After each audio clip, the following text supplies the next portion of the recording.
돈을 버는 다양한 방법, 재테크 기사와 돈 되는 정보로 투자의 기준을 제시해주는 재테크 노하우 머니쇼 시작합니다. 간밤 뉴욕 증시 3대 지수 모두 폭등 하루 만에 급락했습니다. 어제 12% 넘게 올랐던 나스닥, 간밤에는 4% 넘게 떨어졌고 다우와 S&P 500도 하락했죠. 백악관이 중국에 적용한 합계 관세율을 총 145%라고 발표한 것이 시장에 영향을 줬습니다. 또 간밤에 발표된 미국 3월 CPI, 소비자 물가지수는 전년 동월 대비 상승률 2.4%를 기록하면서 오히려 2월보다는 낮아진 것이 확인됐습니다. 어제 국내 증시 코스피는 6% 넘게 상승하면서 2,440선에 복귀했고요. 코스닥도 6% 가까이 올랐습니다. 출발부터 급등세를 보인 양시장의 매수 사이드카가 발동되기도 했죠. 자, 이번 주 마지막 거래일 개장 앞두고 있습니다. 국내 증시 어떤 모습으로 시작할지 증시타임에서 확인해 보겠습니다. 오늘 하우머니에서는 트럼프 대통령의 관세 정책의 들썩이 원자재 시장의 분위기와 앞으로의 흐름에 대해서 짚어보겠습니다. 지금 보고 계신 머니쇼는 SBS BG앱과 유튜브에서 실시간 시청이 가능합니다. 더 많은 국내 주식 정보 받아보실 분들은 카카오톡 채널 머니랩 추가하시기 바랍니다. 그럼 먼저 빠르게 돌아가는 글로벌 증시 상황부터 정리해볼까요? 최주연 아나운서 소식 전해주시죠. 굿모닝 마켓입니다. 관세 이후의 약발이 하루 만에 다 떨어졌습니다. 트럼프 대통령이 중국에 대한 관세가 145%라고 재산정하면서 미중 무역 전쟁이 재차 부각되자 주가의 되돌림 현상이 크게 나왔습니다. 물론 장 후반 트럼프 대통령이 중국과의 협상 의지를 드러내면서 증시는 장중 최저치에서는 반등하는 모습을 보이긴 했지만 여전히 관세 불확실성에 따른 불안감이 지속되고 있는데요. 어제는 125%, 오늘은 145%인 관세가 내일은 또 어떻게 바뀌게 될지 매일 긴장해야 하는 상황입니다. 간밤 마감 상황을 보면 다우 지수는 2.5%, S&P 500 지수는 3.46% 떨어졌고요. 나스닥 지수는 4.31% 급락했습니다. 시총 상위 종목도 어제의 상승분을 대거 반납했습니다. 애플은 4.24%, 또 엔비디아는 5.91% 내렸고요. 아마존의 일부 판매자들이 소비자들의 관세 비용을 전가할 수 있다는 보도가 나오면서 아마존 제품이 앞으로 더 비싸질 수 있다는 전망에 오늘 5% 넘게 밀렸습니다. 시총 6위부터도 보면 테슬라가 오늘 7% 넘게 떨어졌는데요. 어제 골드만삭스에서 테슬라에 대한 목표 주가를 $275에서 $260로 내린 것이 투심에 부정적으로 작용했습니다. 또 그 밖에 기술주 기업들은 모두 크게 빠졌고요. 소비재인 월마트만 홀로 상승부를 지켜냈습니다. 이어서 오늘 나왔던 관세 이슈도 살펴보면 오늘 전반적으로 투심이 다시 위축된 데는 트럼프 대통령이 중국에 몰리는 관세가 125%가 아닌 145%에 달할 것이라고 밝히면서 무역전쟁 우려가 재차 커졌기 때문입니다. 어제는 일단 시장이 기다렸던 관세 유예 소식이 나오면서 미중 무역 갈등이 가려졌다면 오늘은 이 호재가 소화되면서 미중 간 갈등이 다시 부각된 것인데요. 전문가들도 관세 유예에도 불구하고 이전과 비슷하게 우려의 목소리를 내놓고 있습니다. 모건 스탠리는 중국에 대한 실효 관세율은 역대 최고 수준이라면서 관세 발효 연기가 불확실성을 줄이지 못했다고 밝혔고요.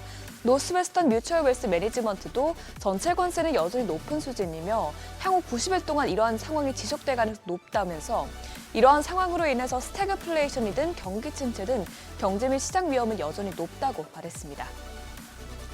오늘 공개된 지표들도 대체로 긍정적이긴 했지만 관세로 인한 효과를 완전히 반영하지 않았다는 점에서 별다른 효과를 발휘하진 못했습니다. 우선 3월 소비자 물가 상승률은 예상 밖으로 크게 둔화된 것으로 나타났는데요. 3월 헤드라인 CPI는 전월 대비 0.1% 떨어지면서 5년 만에 최저치까지 내렸고요. 전년 대비로도 2.4% 오르는 데 그치면서 전망치와 직전치를 모두 하회했습니다. 또 변동성이 큰 식품과 에너지를 제외한 근원 CPI 역시 전달 대비 0.1%, 전년 대비로는 2.8% 오르면서 모두 전망치를 크게 밑돈 것으로 나왔습니다. 이렇게 이번 수치가 떨어진 데는 휘발유 가격과 또 CPI의 3분의 1을 차지하는 주거비가 크게 완화된 덕분인데요. 하지만 전문가들은 이번 양호한 CPI 데이터에 대해서 현재 부과된 관세에 따른 비용 상승은 향후 몇 차례의 CPI 보고서에 나타날 수 있다면서 주의해야 한다고 입을 모았습니다. 고용시장 지표도 예상치에 부합한 것으로 나와 시장에 큰 영향을 주진 않았습니다.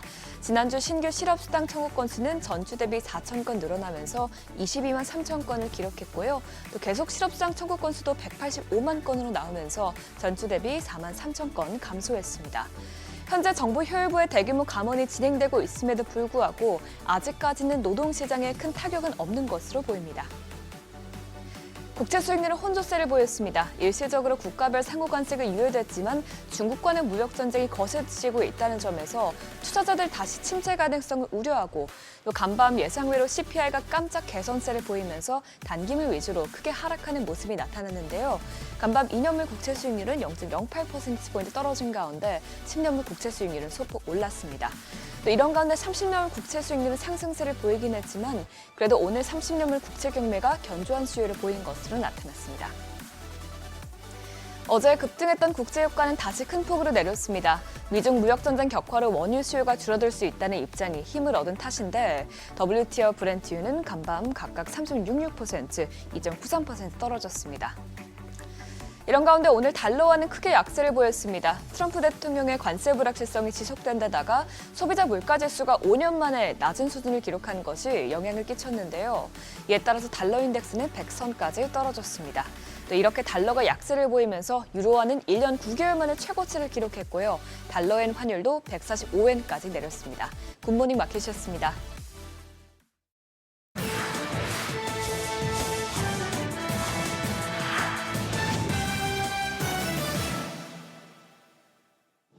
외신이 주목한 주요 이슈들 짚어보겠습니다. 먼저 월스트리트저널입니다.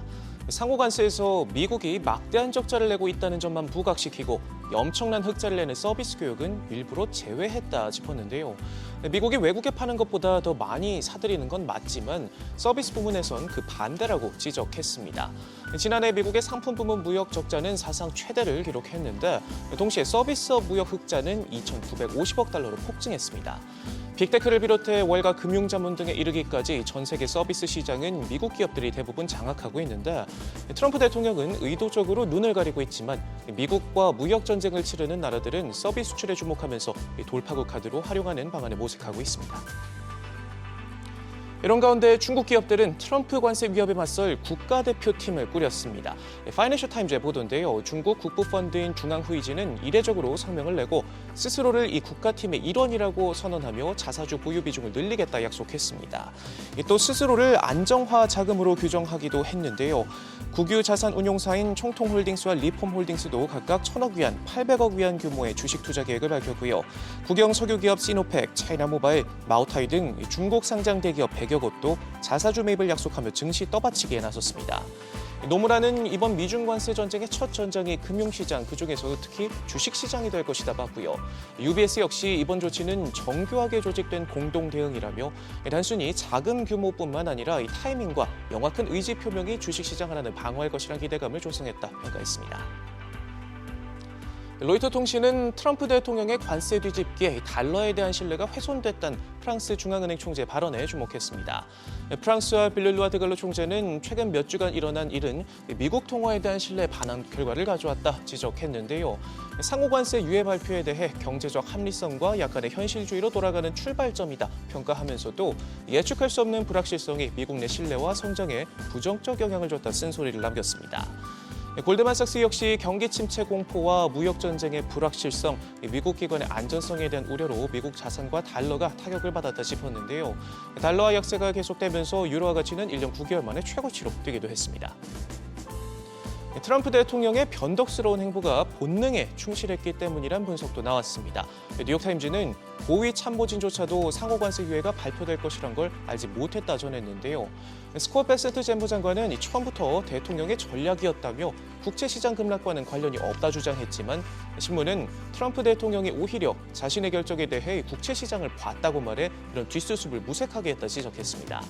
나라별 관세율을 정하는 과정에서도 즉흥적인 성향이 고스란히 드러났습니다. 뉴욕타임즈는 무역대표부가 각국의 관세율과 무역 장벽에 대한 추정치를 토대로 관세율 공식을 고안했지만 트럼프 대통령이 무역 적자를 기반으로 한 공식을 사용하기로 결정했다면서 집권 1기 당시 매번 발목이 잡혔다는 인식을 가지고 있어 이번엔 자신이 원하는 대로 하겠다 주변에 말해올 정도로 이처럼 공격적인 행보를 보이는 건 놀라운 일이 아니다 짚었습니다. CNBC는 아마존의 수장 앤디 제시 CEO와 인터뷰를 가졌습니다. 관세 정책 경황과 관련해 일부 판매자들이 부담을 소비자에게 전가할 수 있다 말했습니다. 아마존의 제3자 마켓플레이스는 수백만 명의 판매자로 구성되어 있는데 현재 판매되는 전체 상품의 60%를 차지할 만큼 비중이 큽니다. 이들 중 상당수가 중국에 기반하거나 해당 지역에서 제품을 조달하고 있는데 제시 CEO는 당장 특별한 변화는 관찰되지 않았다면서도 매우 유동적인 상황이어서 어떤 일이 벌어질지는 예측하기 어렵다 언급했습니다. 마지막으로 기업 소식 하나 짧게 살펴보겠습니다. 프라다가 베르사체를 우리 돈 2조 원에 인수했습니다. 지분 100%를 인수하는 계약을 체결했다 공식 발표했는데요. 이번 인수를 통해 루이비통과 크리스찬 디올 등을 보유한 프랑스 명품 공룡 루이비통 모에넷이 또 구찌를 소유한 캐링 등과 본격적인 경쟁에 나설 것으로 보입니다. 지금까지 글로벌 비즈였습니다. 어제장에서 이슈가 있었던 업종 살펴보는 기업 이슈 시간입니다. 뉴욕 증시가 기록적인 역사를 쓰면서 우리 증시도 이 훈풍을 이어받아 활짝 웃었습니다. 코로나 이후 최고 상승률을 기록하며 8개월 만에 매수 사이드카까지 발동되는데요. 모처럼 웃음꽃을 피운 증시에서 어제 탄소 포집 활용 저장 기술인 CCUS 관련주가 특히 강세 보였습니다. 이 CCUS 기술이 여야 모두에게 공통된 주요 정책 이슈로 자리 잡고 있기 때문인데요. 미국의 LNG 개발 확대에 따른 탄소세 부과론이 국내 관련 법률 제정과 또 이후의 탄소 국경세 도입 등 국내외 다양한 환경 규제가 강화되면서 CCUS 기술의 중요성이 더욱 부각되고 있습니다. 향후 관련 산업 시장 규모가 2040년에 약 800조 원에 달할 것으로 예측되는데요. 이를 위해 국민의힘은 산업 활성화를 위한 클러스터 구축 등을 강조하고 있으며 더불어민주당도 신에너지 산업 육성을 적극 추진하고 있습니다. 관련주 살펴보면 그린케미칼과 에코바이오 모두 상한가 기록했고 에어레인도 상한가 기록했고요. 캠트로스 19.11%, 에코와이도 17% 넘게 상승으로 마감했습니다. 어제 이렇게 증시를 끌어올린 건 트럼프 대통령의 상호 관세 유예 조치였는데요. 트럼프 대통령이 중국을 제외한 다른 국가들에 대한 상호 관세를 90일간 유예하겠다고 밝혔습니다. 이에 그동안 공급망에 대한 우려로 크게 빠졌던 기술주들이 특히 크게 올랐는데요. 엔비디아는 무려 19% 가까이 올랐고 그러면서 필라델피아 반도체 지수도 18.73% 폭등했습니다. 그러면서 우리 반도체주에 대한 투심도 개선됐는데요. 또 정부가 반도체 업계 지원 방안을 조만간 발표한다는 소식도 호재로 작용했습니다. 어제 산업통상자원부는 안덕근 장관 주재로 반도체 업계 간담회를 열고 대응 방안을 논의했는데요. 통상 리스크에 대해 투자 인센티브와 생태계 강화 등을 중심으로 반도체 지원 방안을 마련하고 있다고 밝혔습니다. 이에 관련주가 날아올랐는데 미래반도체 상한가 기록했고요. 한화비전 15.79%, 대장주 SK하이닉스도 11% 넘게 올랐고 한미반도체와 YC캠도 모두 10% 넘게 시세 분출했습니다. 관세 유예 조치로 그동안 내리막길을 걸었던 2차 전지주도 불기둥을 세웠는데요. 특히 뉴욕 증시에서 테슬라가 22.69% 폭등하면서 이 훈풍이 우리 기업들에게도 전해졌습니다. 또한 관세 유예 조치가 중국엔 해당되지 않고 오히려 125%로 확대된 점이 호재로 작용하기도 했는데요. 이에 미중 관세 갈등이 더욱 격화됨에 따라 우리 기업들의 경쟁력이 더욱 부각됐습니다. 특히 엔캠의 경우 북미 내 회사의 전해 가격 경쟁력이 한층 확대된 점이 투자 심리에 영향을 미쳤는데요. 또한 현지 생산 인프라를 갖춰서 관세 리스크가 없기도 하죠. 더불어서 동원 시스템스가 2차 전지 소재 사업 등 미래 신산업의 성장 잠재력을 바탕으로 600억 원 규모의 3년물 회사채를 발행했다는 소식도 주가를 끌어올렸습니다. 마감 상황 보면 엔캠 19.31% 올랐고 캠트로스도 19% 넘게 올랐고요. 덕산테코피아 18.35%, ITM 반도체 17.68%, 천보도 16% 가까이 올랐습니다. 마지막으로 K-휴머노이드 연합이 출범하면서 로봇주도 강하게 시세 분출했습니다.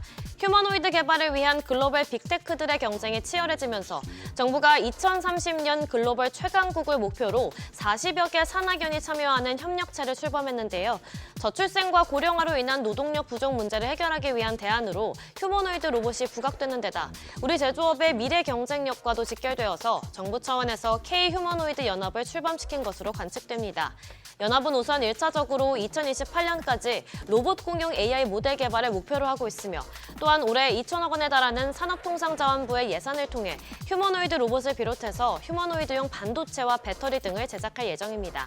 이에 관련주가 뛰었는데 DIC 17.19%, 사면도 14% 넘게 올랐고 두산 13.28%, KNR 시스템 11.56%, 마지막으로 SBB테크도 11% 가까이 시세 분출했습니다. 지금까지 어제장 이슈 전해드렸습니다.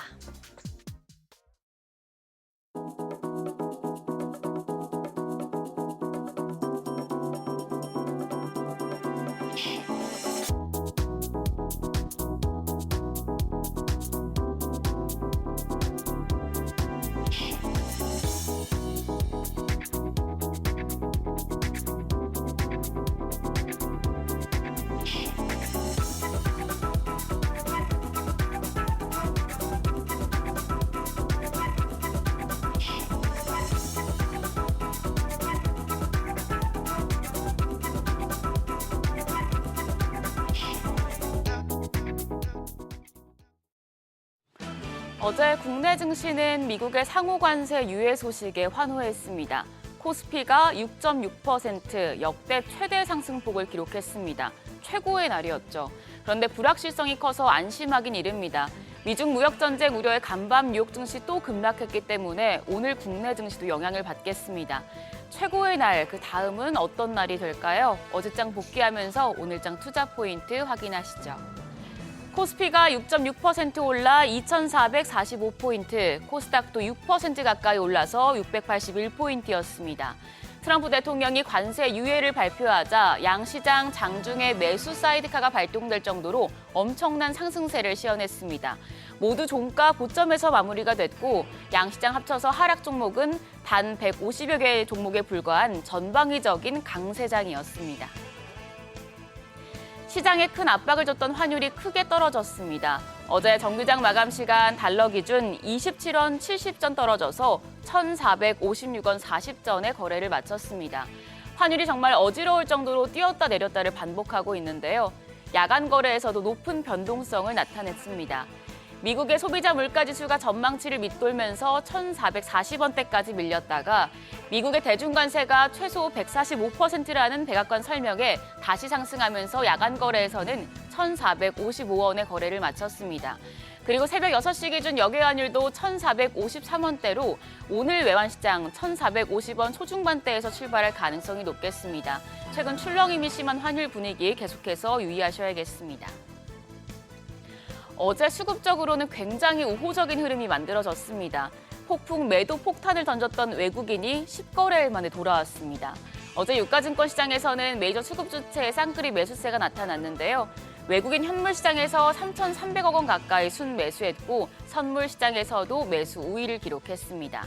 여기에 기관도 7천억 원에 가까운 사자 포지션 취하면서 지수 급등에 힘을 줬습니다. 개인은 차익 실현에 나서면서 1조 800억 원 넘게 팔아냈습니다.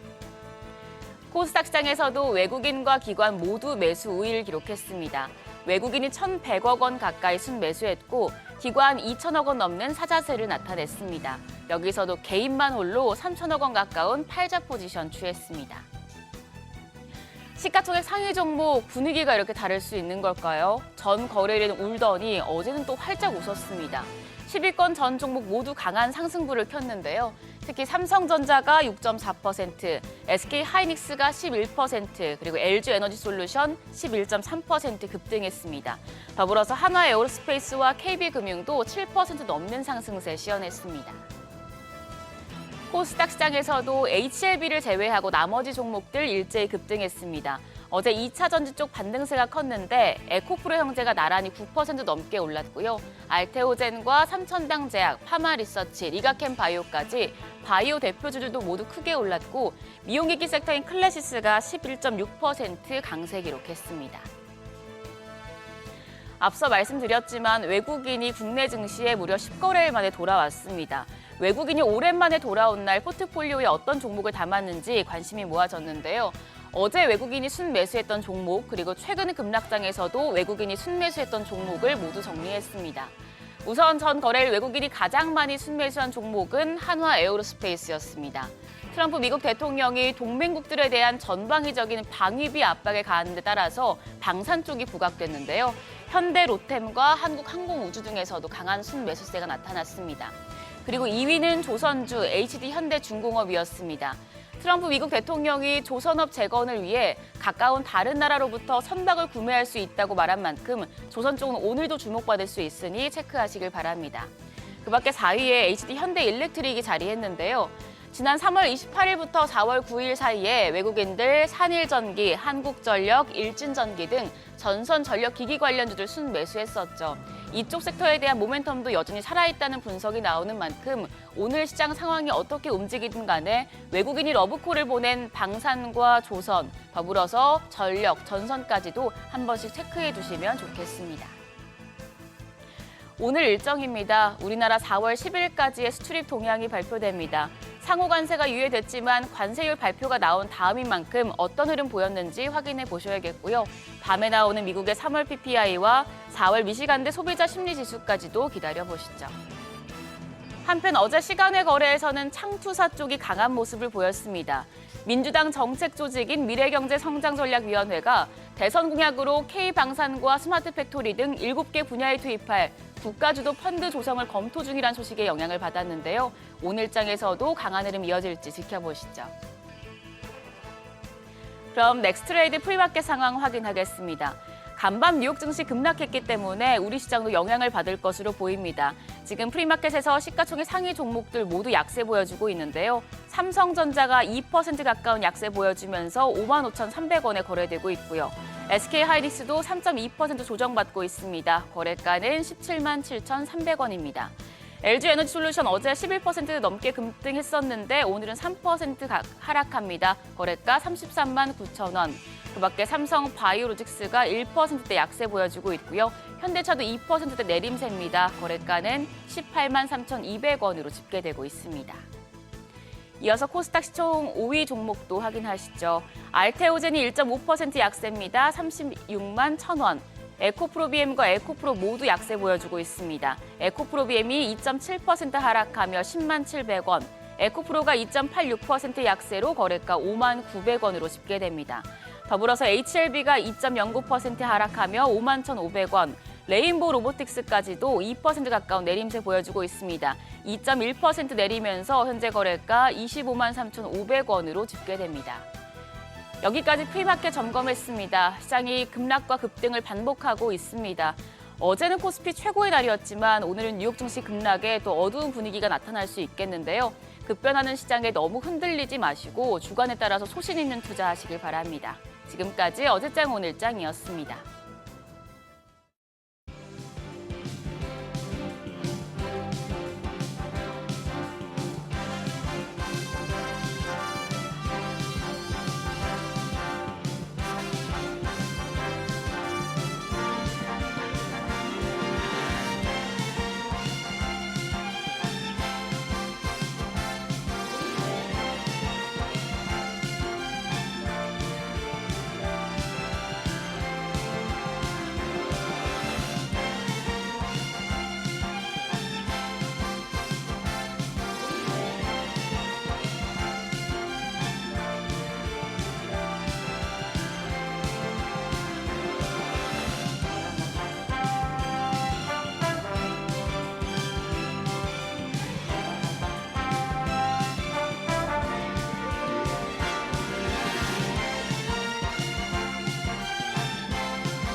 네, 현재 시간 8시 23분 향해 갑니다. 지금 보고 계신 머니쇼는 SBS BG앱과 유튜브에서 실시간 시청이 가능합니다. 특히 SBS BG앱 다운로드 받으셔서 시청하시면 다양한 정보 확인해 보실 수 있고요. 더 많은 주식 정보 원하시는 분들은 카카오톡 채널에서 머니를 검색하셔서 친구 추가하시기 바랍니다. 뉴욕 증시 폭등 하루 만에 다시 좀 되돌림. 네. 모습이었습니다. 근데 여기에 뭐 트럼프 대통령도 그렇고 그 주변의 그 인사들도 뭐 급등 이후에 다음 날 일부 되돌림은 뭐 정상적인 과정이다라는 식으로 크게 신경 쓰지 않는다면서요. 네. 네. 그러니까요.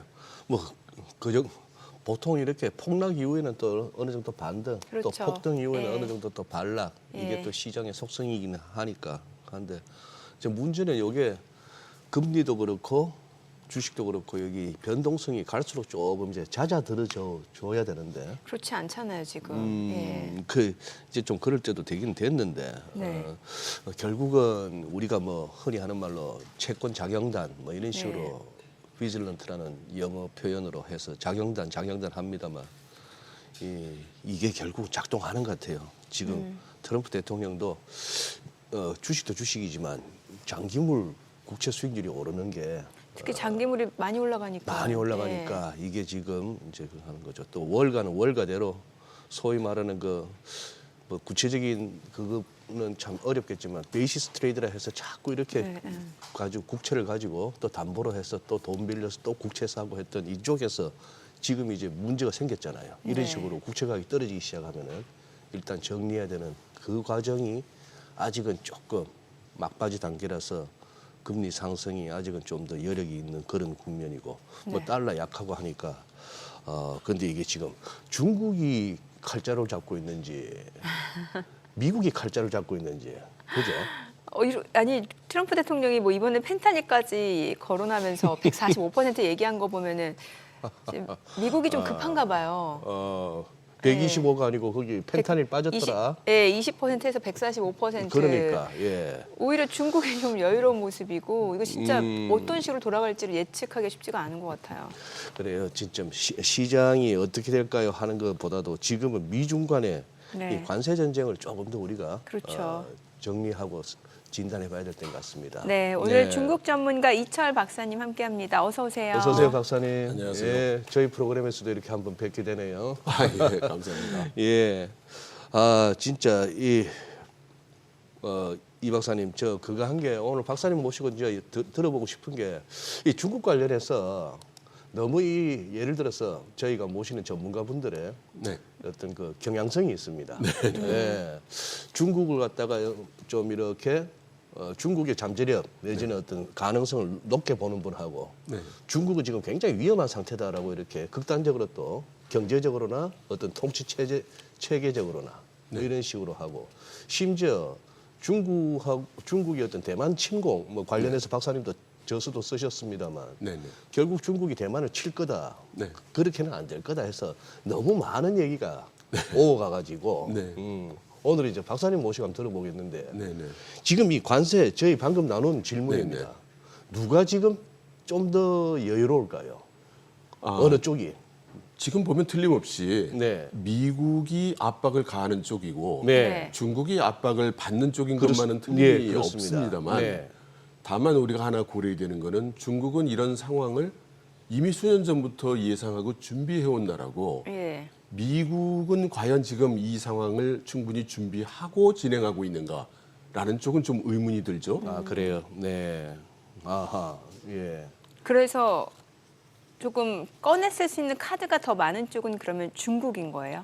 저는 그렇게 생각하지는 않습니다. 네네. 그러니까 중국이 미국을 공격하기 위한 수단을 많이 준비하고 가지고 있다고는 생각하지 않고요. 아, 미국의 공격에 어떻게 수비할 것인가에 대한 카드는 많이 준비해 왔다 이렇게 생각합니다. 그러니까 버틸 수 있는 여력이 있다 중국 입장에서. 다만 미국이 중국에 대해서 여러 가지 공급망에 대한 압박을 하고 있는데 네. 중국은 그걸로 인해서 틀림없이 데미지를 받을 겁니다. 예. 예. 사람에 따라 다르지만 뭐 GDP 1% 2% 이런 얘기도 하고요. 네. 그러나 중국이 제공하고 있던 공급망을 갑자기 돌려야 되는 미국 쪽 입장에서는 네. 미국에게 가해질 수 있는 그런 피해 규모나 예. 대처가 준비되어 있는가 네. 여기에 대해서는 사람들이 그렇게 많이 논의하지 않고 있어서 확실히 불확실성도 크고 어쩌면 우리가 피상적으로 알고 있는 것보다 데미지의 규모가 클 수도 있다. 그렇게 생각을 합니다. 데미지는 누가 받는 데미지를 말씀? 미국 쪽이 받는 데미지요. 실제로 지금 제조업 같은 경우는 중국이 지금 다 가져가고 있는 상황이고 우리가 흔히 하는 말로 연필 한 자루도 미국 못 만든다고 하고 아이폰 네네. 같은 경우도 뭐 나사 하나 다 중국에서 만들고 네네. 또 아이폰 실제로 그 생산 의존도를 보게 되면 중국 의존도가 굉장히 높잖아요. 네네. 예, 그러니까 만약에 중국의 공급망을 이렇게 막는다라고 하면은 실질적으로 미국을 비롯해서 여러 나라에서는 뭐 인플레이션 상승 압박을 또 어느 정도 감안해야 되는 상황인 거고. 예, 그리고 또 하나 우리가 대중이 이제 인식하는 측면에서 봤을 때 미국이 중국을 이렇게 압박을 하면 중국 기업들이 상당한 데미지를 받을 것으로 생각하는 건 당연한데 사실은 중국에 있는 미국 기업들도 많잖아요. 그렇죠. 지금 방금 말씀하신 애플의 경우에도 자기들의 휴대폰을 전부 중국에 있는 거의 대부분을 중국에 있는 공장에게 가공하게 하고 있고 그러면 예를 들어 GM 같은 경우 1년에 생산하는 자동차 양이 850만 대 뭐 이 정도 되는데 그중에 300만 대 정도를 중국에서 생산하거든요. 한 40% 되네요. 그러니까 그러면 그건 어떻게 되는 거냐. 그 피해는 누가 받는 거냐. 그러면 지금 중국 내에서 제조 생산되고 있는 미국 자동차들의 경우 대부분 중국 내에서만 판매를 하고 수출 물량은 좀 적습니다. 그러면 그 물량을 어떤 다른 기업들이 가져가겠죠. 중국 자동차 회사들이 가져갈 수도 있고 유럽에 있는 자동차 회사들이 그걸 가져갈 수도 있을 겁니다. 그러면 중국 시장에서 사라지는 300만 대의 미국 자동차 이 피해는 누가 받는 것이냐. 그러니까 우리가 요 미중 무역 전쟁을 보면서 양쪽에 가해질 수 있는 영향을 모두 다 들여다봐야 할 것 같습니다. 그러니까요. 아까 이제 뭐 굳이 박사님 비유하자면 미국이 공격을 하고 있고 중국은 수비하는 입장이라고 봐도 되는 건가요? 네, 그렇습니다. 이게 지금 좀 이 비유가 어떨지 모르겠습니다. 우리 손흥민 선수가 영국의 프리미어 리그에서 뛸 때는 참 이 축구 경기 화면 자체가 아름답거든요. 그리고 우리 손흥민 선수를 비롯한 그 정상급 선수들의 어떤 기량이 마음껏 드러나고. 근데 손흥민 선수가 우리 국가대표로 와가지고 여기서 아시아권에서 경기를 하면은 영 엉망이 돼버립니다. 그러니 뭐 중국이 됐건 어디가 됐건 선수들이 전부 뭐 하프라인 밑에 와서 수비만 빡빡하고 있으면은 뭐 뛸 공간도 공 보낼 공간도 없고 하면은 참 재미없는 경기거든요. 지금 이게 그러니 우리 전 세계 어떤 소비자나 투자자나 입장에서 지금은 재미없는 국면은 분명하죠. 하루하루가 어떨지 모르겠고. 그런데 지금 여기서 이게 지금 이 고율 관세를 이만큼 때리면은 분명 중국이 타격을 입는 거는 맞습니까? 네, 그렇습니다. 이제 타격을 입고 그만큼 비싸지는 거고 아니면 못 들어오는 거고. 그럼 미국은 무슨 대안이 있습니까 그러면? 그것이 큰 의문부호죠. 그것이 바로 이제 그 가장 큰 의문입니다. 그리고 거기에 대한 준비가 돼 있는가에 대해서 모든 사람들이 지금 걱정을 하고 있는 거예요. 중국 쪽 입장에서는 이미 어느 정도 분석이 나와 있습니다. 중국 쪽에서는. 그럼 만일에 이제 미국이 관세를 부과할 때 어느 정도가 한계선인가라는 분석에 있어서 만일에 20% 정도 관세가 증가했을 경우에 중국에서 미국으로 수출되는 제품 물량 중에 약 40%에서 50% 정도 그 물량이 아마 영향을 입을 것으로 분석이 나오고요. 50% 언저리를 넘어가기 시작하면 사실상 거의 대부분의 제품을 수출하기 어렵다. 이런 분석이 나와 있습니다. 중국 내에서도 나와 있고 또 그 제3국 전문가들 입장에서도 그런 것들이 좀 나와 있는데요. 그러니까 중국 입장에서 볼 때 미국의 트럼프 대통령이 뭐 54% 이런 식으로 관세를 올리는 그 순간부터는 사실상 그 이상의 관세는 의미가 없는 겁니다. 그러니까요.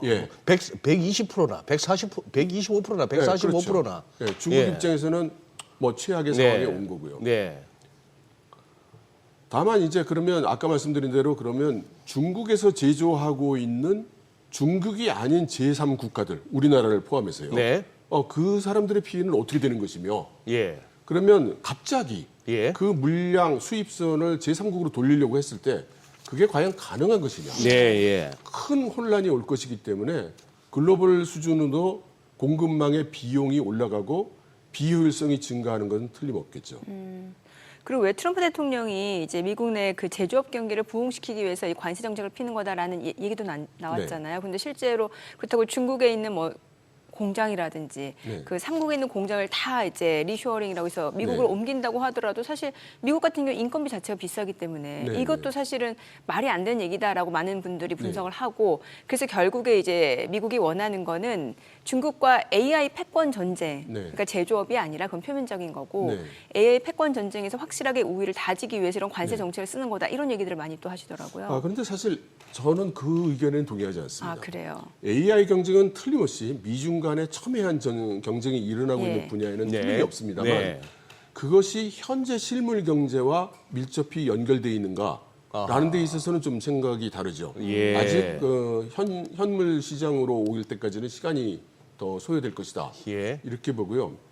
저는 거꾸로 지금 트럼프 대통령, 팀 트럼프의 그 경제를 보는 시야가 글로벌리스트들과 많이 다르다고 다르죠. 생각합니다. 네. 그래서 이 팀은 글로벌리스트들의 경제관에 동의하지 않는 것 같다. 네. 그래서 중국의 입장은 미국의 바이든 행정부에 의해서 글로벌 마켓에서 중국이 디컴포지션돼서 떨어져 나가는 걸 매우 두려워했는데 네. 지금 미국 같은 경우에는 지금 자기들이 원해서 세계 시장으로부터 분리돼 나가고 있는 것이 아닌가 하는 그런 의문을 지울 수가 없고요. 네. 예, 그런 시각으로 본다면 사실은 어떤 상황도 두렵지가 않은 거죠.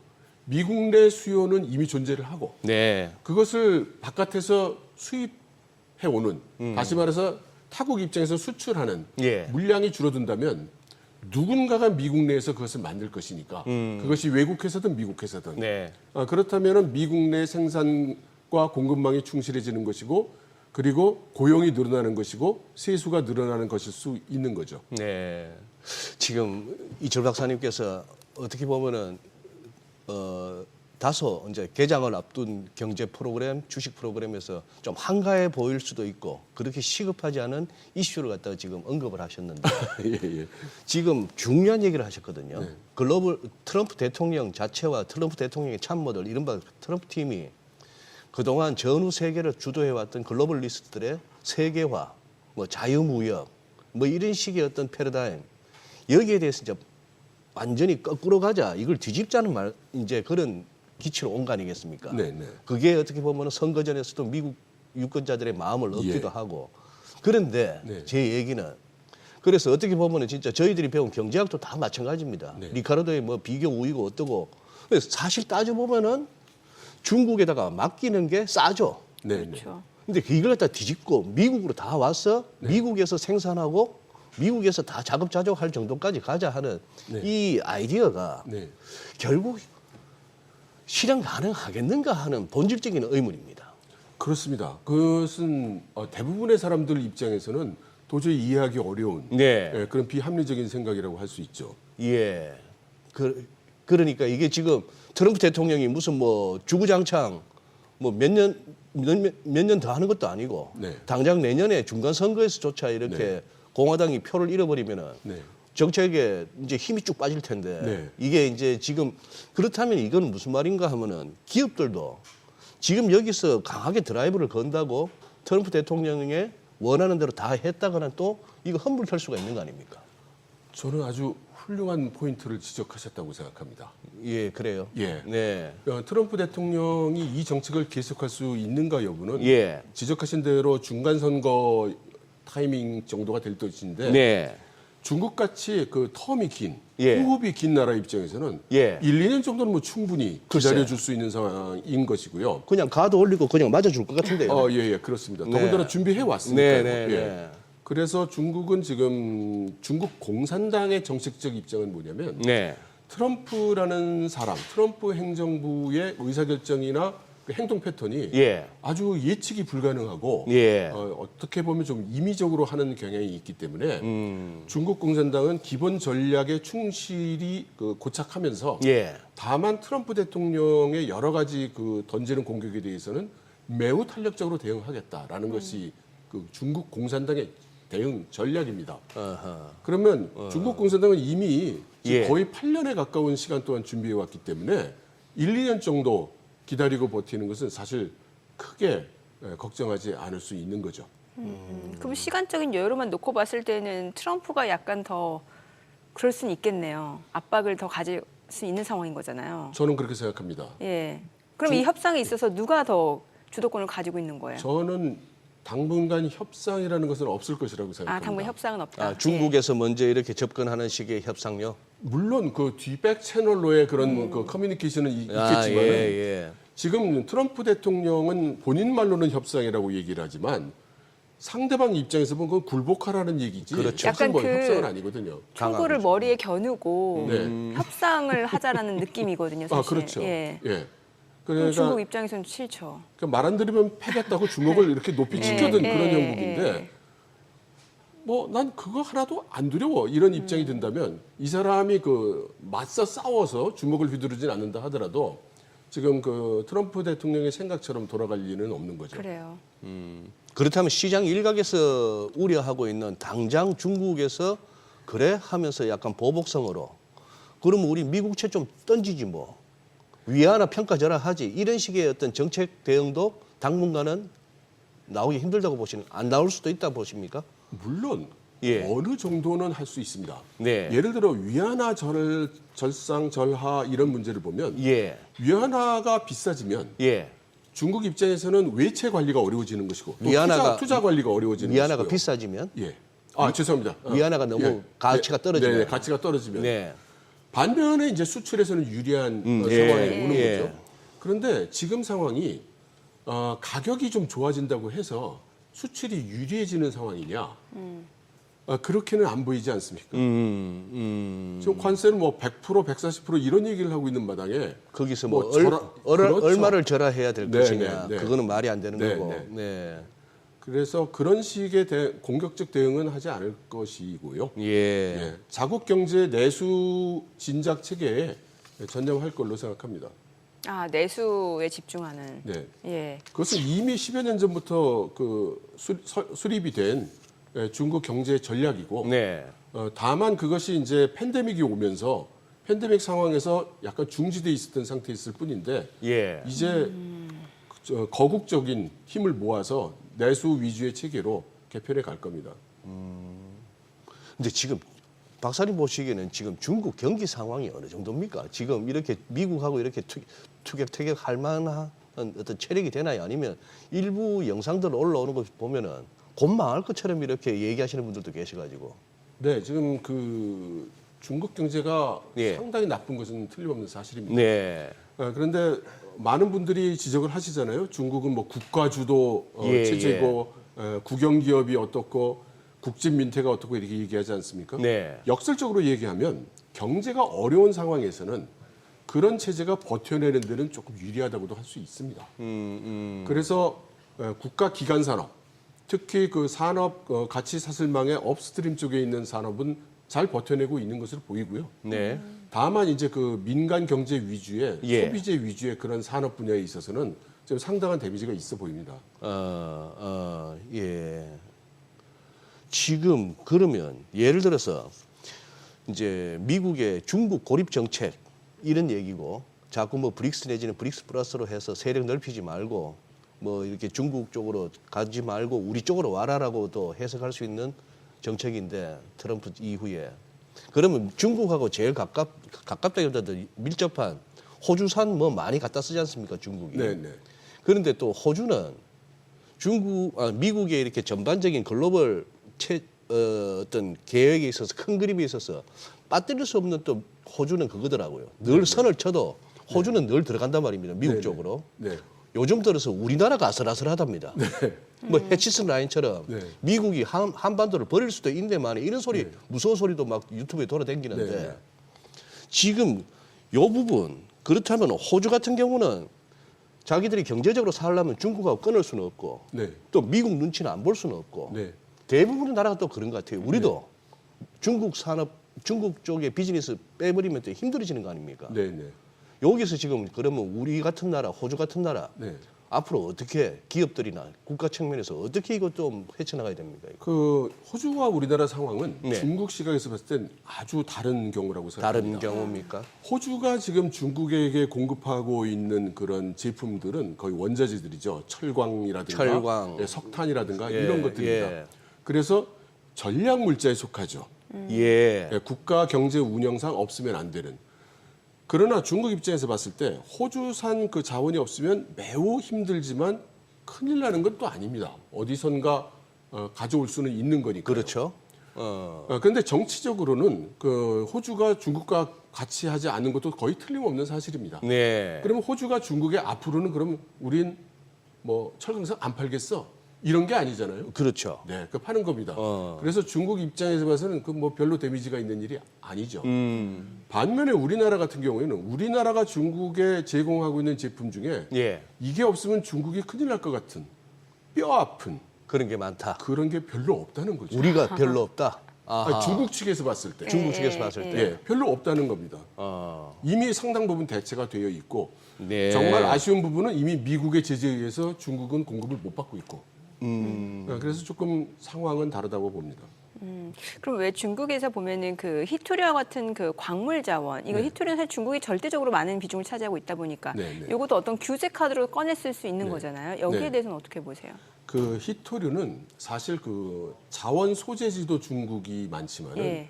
히토류 가공 특허도 지금 중국이 예. 거의 장악을 하고 예. 있는 곳입니다. 네. 근데 저는 그 중국이 히토류 카드를 꺼내든 걸 보고 개인적으로는 상당히 놀랐습니다. 예.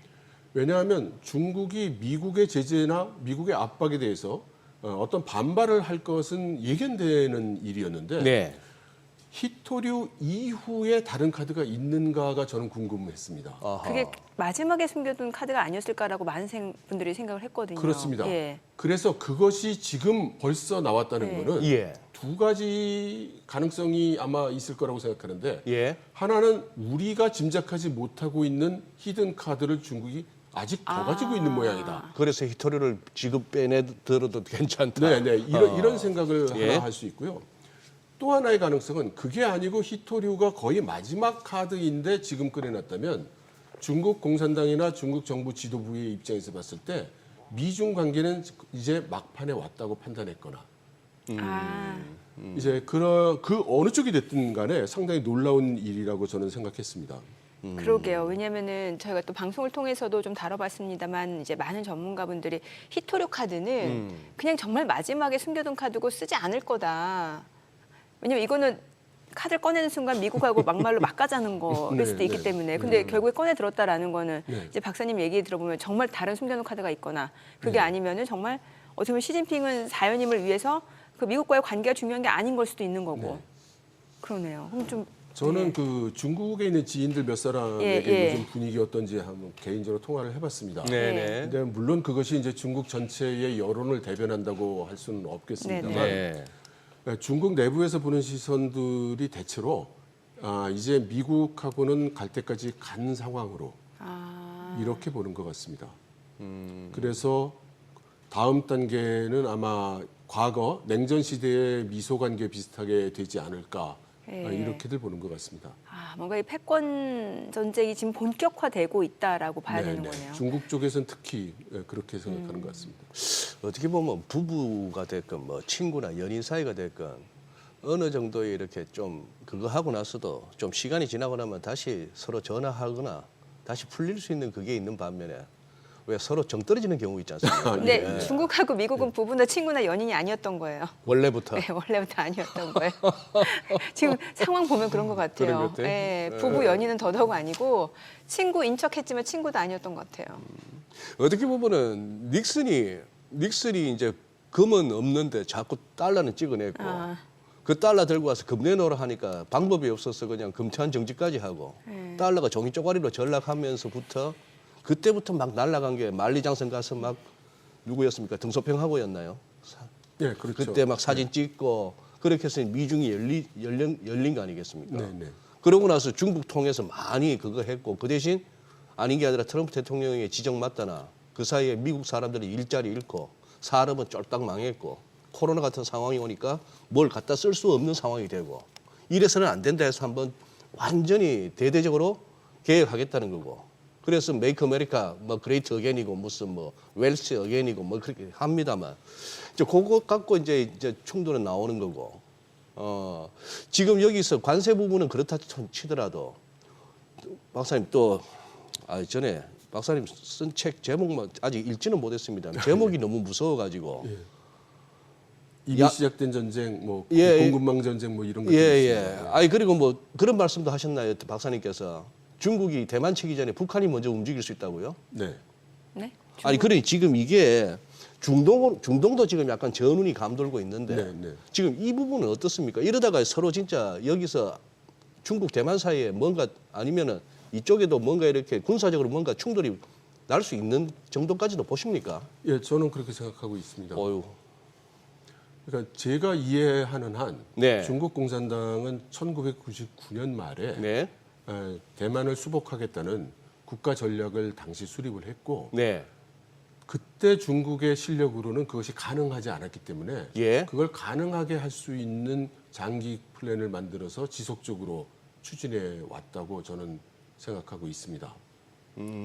그래서 그 많은 분들이 시진핑 주석이 그 대만을 공격하려 한다 이런 표현을 하시는데 네. 저는 그 표현은 정확하지 않다고 생각하고요. 예. 누가 되더라도 중국의 지도자가 누가 되더라도 예, 중국 공산당은 대만을 통일하려 할 것이라고 생각하고요. 그런 눈으로 봤을 때 현재 상황은 매우 그 리스크가 올라가 있는 상태라고 생각합니다. 이 와중에 그런 군사적 충돌까지 발생한다고요? 이렇게 역설적으로 이제는 군사적으로 충돌해도 될 만한 상황이 왔다고 중국 측이 판단할 가능성이 높아진 거죠. 어떤 요인 때문에요? 과거에는 전쟁을 일으키면 국제적인 여론도 나빠지고 미국으로부터 당장 제재를 받고 이런 거였잖아요. 예. 그런데 이제 미국과 경제가 이제 분리되고 네. 이제 미국으로 제재 받을 것 더 이상 받을 것도 이제 없고 네. 예. 그리고 미국이 국제적인 여론이 나쁠 때 아, 이때 아니면 언제 감행하겠습니까? 근데 그게 미국하고 아직까지 그게 군사적으로 붙을 만큼 그만큼 컸나요? 그 부분에 대해서도 많은 분들이 네. 현재 중국의 군사력으로 미국을 이길 수 없지 않느냐. 네, 글쎄. 예, 네. 100% 그렇습니다. 네. 중국도 그렇게 얘기하고 있습니다. 네. 네. 그래서 중국이 얘기하는 거는 국지전이고 국지우위를 얘기를 항상 하고 있고 그래서 우리는 미국의 패권에 도전하지 않는다라고 계속 얘기를 하면서 동시에 타이완 이슈는 중국의 첫 번째 레드라인이고 절대 침범당할 수 없는 핵심 이익이라고 얘기하고 있죠. 아슬아슬합니다. 예, 말씀만 들어도 아슬아슬하네요. 예. 자, 지금 시각 네. 8시 51분 향해 갑니다. 오늘 양시장 예상 체결 지수부터 좀 확인해 보겠습니다. 먼저 코스피 좀 보도록 할게요. 오늘 코스피가 1.5% 하락이 예상되고요. 예상 체결 지수는 2,405포인트입니다. 코스닥도 1.8% 내림세가 예상됩니다. 예상 체결 지수는 670포인트입니다. 아무래도 간밤 뉴욕 증시가 폭등 하루 만에 다시 한번 좀 반락하는 흐름을 나타냈고 그 영향 또 국내 증시도 좀 있을 걸로 보여집니다. 시가총액 상위 종목 예상 체결가 보겠습니다. 삼성전자 오늘 2% 하락 예상되고요. 지금 호가는 55,200원, SK하이닉스 보합 예상되고요. SK하이닉스도 2% 좀 하락이 예상됩니다. 지금 호가는 177,800원. LG에너지솔루션이 3.7% 약세 출발 예상됩니다. 예상가 336,500원이고요. 삼성바이오로직스, 삼성전자 우선주는 보합권 예상되고 있습니다. 현대차가 2.7% 하락이 예상됩니다. 지금 호가가 181,500원. 기아도 1.9% 약세 출발 예상되고요. 예상가 86,500원. 셀트리온도 2.3% 하락이 예상됩니다. 호가 16만 1,000원이고요. 한화 에어로스페이스도 2% 하락 예상되고요. 예상 체결가 72만 5천 원. HD 현대중공업 3.7% 상승 예상됩니다. 호가 33만 6천 원으로 나타나고 있습니다. 오늘 호가에서 조선주들 흐름 양호할 걸로 보여지는데 조선주 섹터 간단히 볼게요. 지금 보셨다시피 HD 현대중공업뿐만 아니라 HD 현대미포도 지금 1.3% 상승 예상되고요.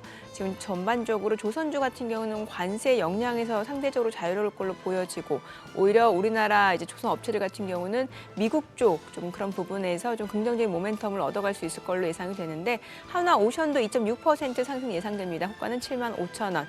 그밖에 삼성중공업도 1.4% 상승 예상되고요. 오늘 보시다시피 조선주들 호가 흐름 좋습니다. 코스닥 시가총액 상위 종목 예상 체결가도 보겠습니다. 알테오젠이 어제 5.6% 강세를 보여줬었는데 오늘은 1.6% 하락이 예상되고요. 호가는 36만 1,000원. 에코프로비엠 3% 하락 예상됩니다. 예상가 10만 원이고요. HLB 1% 내림세가 예상됩니다. 예상가 5만 2천 원. 에코프로 3% 약세 출발 예상됩니다. 지금 호가가 57,000원. 레인보우 로보틱스도 3% 하락 예상되고요. 휴젤 보도록 하겠습니다. 오늘 호가 3% 내림세 예상됩니다. 어제 7% 올랐는데 어제 상승분을 하루 만에 지금 되돌릴 것으로 보여지네요. 지금 3%가량 하락 예상되고 클래시스도 2.3% 내림세가 예상됩니다. 호가는 58,000원. 리가캔바이오 강보권 예상되고요. 파마리서치 1% 하락 예상됩니다. 예상가 345,000원. 코오롱 티슈지는 보합 예상되고 있습니다. 자, 이제 개장까지 6분여가량 남았는데요. 일단 뭐 오늘 양시장 1% 하락이 예상되는데 뭐 불확실성이 계속해서 이어지다 보니까 또 변동성도 큰 상황이고 글쎄요 또 오전장 오후장이 또 달라서 오늘도 참 예측이 쉽지는 않을 것 같네요. 네. 예. 그래도 뭐 야간 선물 낙폭은 2%가 넘던데 지금 동시효과는 야간 선물보다는 조금 그래도 덜 빠진 수도 있다. 뭐 2,400원 지지될 수 있다 하는 그런 어떤 흐름인데, 예. 아 그래요. 아유 진짜 아니 요즘은 어느 정도까지 이렇게 벌써 무덤덤해지고 무감각해지나 하면은 그렇잖아요. 왜? 저는 학창 시절에 뺨을 갖다가 한 10대 넘게도 한번 맞아 본 적이 있는데 뺨을요? 처음에 한두 대가 아프지 나중에 한 7대, 8대쯤 가면은 누구한테 맞아요? 선생님한테. 그것도 6학년 때, 아기 때. 우리 선생님 좀 터프하셨는데 나중에 이게 감각이 없더라고요. 그러니 지금 이게 중국이 지금 그런 상황인 거예요? 아니. 그럼요? 지수가 아침에 눈을 떠가지고 미국장이 또 2% 3% 나스닥은 4%까지 이게 별로 예전 같으면 헉 해야 되는 낙폭이잖아요. 그런데 이거 갖다가 무슨 뭐 10%짜리도 보고 하니까 뭐 그런가? 이제 2%는 약보합이네요. 2% 하락은. 지금 트럼프가 그렇게 만들었잖아요. 그런가요? 네, 트럼프가 관세를 뭐 125, 145 이렇게 얘기하는데 이게 현실적으로 감각이 없는 거죠. 관세 20% 가지고 상호 관세 10% 가지고 막 걱정하고 네. 펜타닐 때문에 뭐 중국에다가 아니 멕시코 캐나다 25% 때릴 때만 해도 어마어마하다가 이게 120%뭐 145% 이래도 참. 이러니까 보편관세 10%만 돼도 좋아하잖아요 지금. 예? 그러니까 25% 이렇게 얘기했다가 보편관세 10%만 해도 사람이 참 다행이다 이런 생각을 하는 거고. 진짜 우리 고등학교 때 도고 선생님 진짜 명언이셨어. 뭐라고요? 첫 결혼 기념일 때, 네. 첫 결혼 기념일 때 무조건 짜장면만 사줘라. 첫 결혼 기념일이라고 무슨 뭐 명품 뭐 사주고 이러면 너희들 이제 기대치가 이제 감당이 안 높아지죠. 된다. 예. 그러셨는데 진짜 참. 아니 그래서 지금 말씀 주신 내용 보면은 이제 중국은 계속해서 이제 수년간 대비를 해 왔다라는 거고 그래도 어찌됐든 간에 그 안에 그 공장들 제조업 경기가 죽으면 중국도 결국에는 내수 경기 영향을 받을 수밖에 없는 거잖아요. 네네. 그러면 뭔가 수출할 대상은 있어야 되잖아요. 그래서 유럽연합하고 좀 더 돈독하게 관계를 하지 않을까라는 얘기도 있었던 것 같은데 반면 유럽연합은 또 미국에 대해서도 역시 보복관세 유예하기로 했고 유럽연합 속내도 좀 궁금해지거든요. EU야말로 대표적으로 예. 지금 갈팡질팡하고 갈팡질팡? 이유가 도와집니다. 실제로 네. 글로벌로 보면은 예. 지금 브릭스라든가 네. 네. 글로벌 사우스 지역 같은 경우 사실상 이제 중국과 협력을 하는데 문제가 없는 상황이 지금 조성이 돼 있죠. 네네. 지금 관건이 되고 있는 지역은 사실 두 군데라고 할 수 있습니다. 하나가 이제 EU고 또 하나가 이제 한일이죠. 중국의 시각에서 봤을 네. 때. 예. 그래서 EU에 대해서는 일관되게 구애를 하고 있습니다. 중국이 예. 예. 그래서 이걸 특히 유라시아라는 대륙으로 묶여 있고 예. 이것은 이제 1대1로에 의한 육로 수송 인프라를 이미 만들어 놨고 예. 그래서 중국 입장에서는 계속 구애하는 입장인데 유럽이 지금 통일된 의견을 못 내고 있는 그런 상황이죠. 네. 또 반면 이제 동쪽으로는 한일에 대해서 중국이 전략적으로 줄곧 한중일 3국 FTA를 추진해 왔었습니다. 예. 그리고 한국이나 일본은 각각의 한중 FTA, 일중 FTA는 맺었지만 3국 FTA는 맺지 않고 있는 상태였고 네. 그다지 적극적이 아니었죠. 그런데 상황이 이런 식이 되다 보니 지금 그 한중일 FTA도 지금 급물살을 타고 있는 것으로 보입니다. 한중일 FTA. 예. 어허. 이것이 이제 한중일 FTA가 성립하면 예. 이 블록이 예. EU보다 더 큰 경제 블록이 됩니다. 어디 경제 규모로 말씀하시는 네, 겁니까? GDP 규모로 네, 보면 네, 그렇게 되고요. 네. 근데 우리나라나 일본이 그렇게 선택하는 건 쉬운 상황은 그쪽으로 아니죠. 붙을 수 있을까요? 미국이 가만히 아니잖아요. 둘까요? 그러니까 그동안 그건 좀 곤란한데라는 입장이 쭉 있었죠. 네. 그런데 지금 그 에이펙 회의가 이제 금년에 우리나라에서 열리면서 네. 중국의 그 시진핑 주석 방문을 줄기차게 요청해 오던 차에 아마도 중국 측에서는 이 한중일 FTA를 중점 이슈로 계속 그 제안을 했던 것 같습니다. 그리고 이제 그 한중일 FTA에 대한 협상이 드디어 이제 시작을 했죠. 아마 그 하반기에 새로운 정권이 어디서 장악하게 될지는 모르겠지만 이제 에이펙 일어나고 시진핑 주석이 방문하게 되면 한중일 FTA에 대한 그런 논의도 상당히 구체성을 가지게 되고 만일 빠르다면 어떤 가시적 성과도 나올 수 있을 것으로 생각합니다. 야, 한중일 FTA라. 지금 미국이 이런 식으로 계속 관세를 뭐 30 몇 프로 이렇게 때리고 미국이 가지는 경제적 가치가 한국이나 일본에서 볼 때 점점 내려가고 불확실성이 커지면 그러면 미국 시장을 낙관적으로 볼 수 없는 상황에서 그럼 중국 시장도 포기할 거냐 이런 선택이 닥친다면 그것은 굉장히 어려운 선택이 되겠죠. 그래서 한중일 FTA 이 협상이 급물살을 탈 것만은 틀림없어 보입니다. 예. 이게 그러면 네. 그러면 우리 트럼프 대통령이나 이쪽에서 어떤 반응을 보일지 진짜 궁금해지는데요. 우리 오늘 이철 박사님 깜짝깜짝 놀라는 말씀을 많이 하시죠. 그러니까요. 네. 예.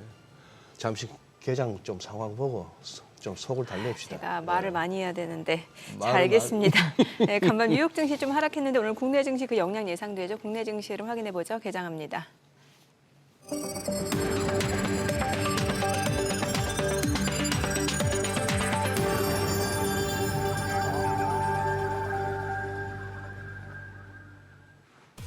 네, 4월 11일 금요일 국내 증시 개장했습니다. 뉴욕 증시 폭등 하루 만에 다시 한번 좀 상승분을 반납하는 모습이었습니다. 지금 트럼프 대통령은 중국에 대해서 관세를 125%가 아니라 145%, 펜타닐에 대한 부분까지도 추가적으로 얘기를 하면서 145%로 올렸습니다. 여기 아직까지 중국과의 협상 가능성, 협상 소식 나오지 않고 있는 상황이고 일단은 증시 변동성은 여전합니다. 굉장히 큰 모습이고 오늘 국내 증시 쪽에서도 이런 모습들 좀 반영이 되면서 양시장 하락 좀 불가피할 걸로 보여집니다. 출발 지수부터 보겠습니다. 코스피가 1.7% 떨어집니다. 2,402포인트, 코스닥도 1.2% 내림세로 672포인트입니다. 양시장 하락 출발이고요. 시가총액 상위 종목 시초가 보겠습니다. 코스피가 1.4% 떨어집니다. 지금 삼성전자 1.6% 떨어집니다. 55,500원에 거래되고 있는 모습이고요. SK하이닉스가 좀 많이 떨어집니다. 지금 3% 하락으로 177,500원에 거래되고 있는 모습이고요. LG에너지솔루션도 3.4% 떨어집니다. 337,500원, 삼성바이오로직스가 0.98% 하락으로 109,000원, 현대차가 2.5% 하락합니다. 182,500원이고 기아도 2.7% 떨어집니다. 85,800원, 삼성전자 우선주도 0.6% 내림세고요. 셀트리온도 2% 하락합니다. 지금 현재 주가는 168,800원, 한화 에어로스페이스가 1% 떨어지고요. 이 가운데 HD현대중공업, 호가부터 흐름 괜찮았거든요. 오늘 3% 강세로 334,500원에 거래되고 있습니다. 코스닥 시가총액 상위 종목 시초가도 보겠습니다. 알테오제는 오늘 1% 떨어집니다. 그래도 호가보다는 나아요. 지금 현재 주가는 363,000원, 에코프로비엠 1.8% 내림세로 102,500원, 에코프로도 1.7% 하락합니다. 51,500원, HLB가 1.5% 떨어집니다. 현재 51,800원에 거래되고 있고요. 레인보우 로보틱스 0.3% 하락으로 258,000원, 휴젤이 1.3% 떨어집니다. 33만 원이고요. 클래시스 0.8% 내림세로 58,900원, 파마리서치 0.7% 하락합니다. 34,6,500원, 리가캔바이오도 0.6% 하락합니다. 99,000원이고요. 삼천당제약이 2.8% 하락 흐름 보여주고 있습니다. 오늘 시장에서 특징을 보여주고 있는 섹터 종목 보도록 하겠습니다. 역시나 조선주예요. HJ중공업이 지금 5% 강세입니다. 7,240원에 거래되고 있고요. HD한국조선해양도 1.6% 상승합니다. 21만 6,500원. 한화오션도 2% 상승 보여주고 있습니다. 74,400원이고요. 삼성중공업도 1.4% 오름세고요. HD현대미포, HD현대중공업 모두 2.6%, 3.4% 상승 흐름 보여주고 있습니다. 지금뿐만 아니라 앞서 말씀드렸던 HJ중공업, 동성화이텍, 그러니까 조선기자재까지도 좀 상승 흐름을 보여주고 있습니다.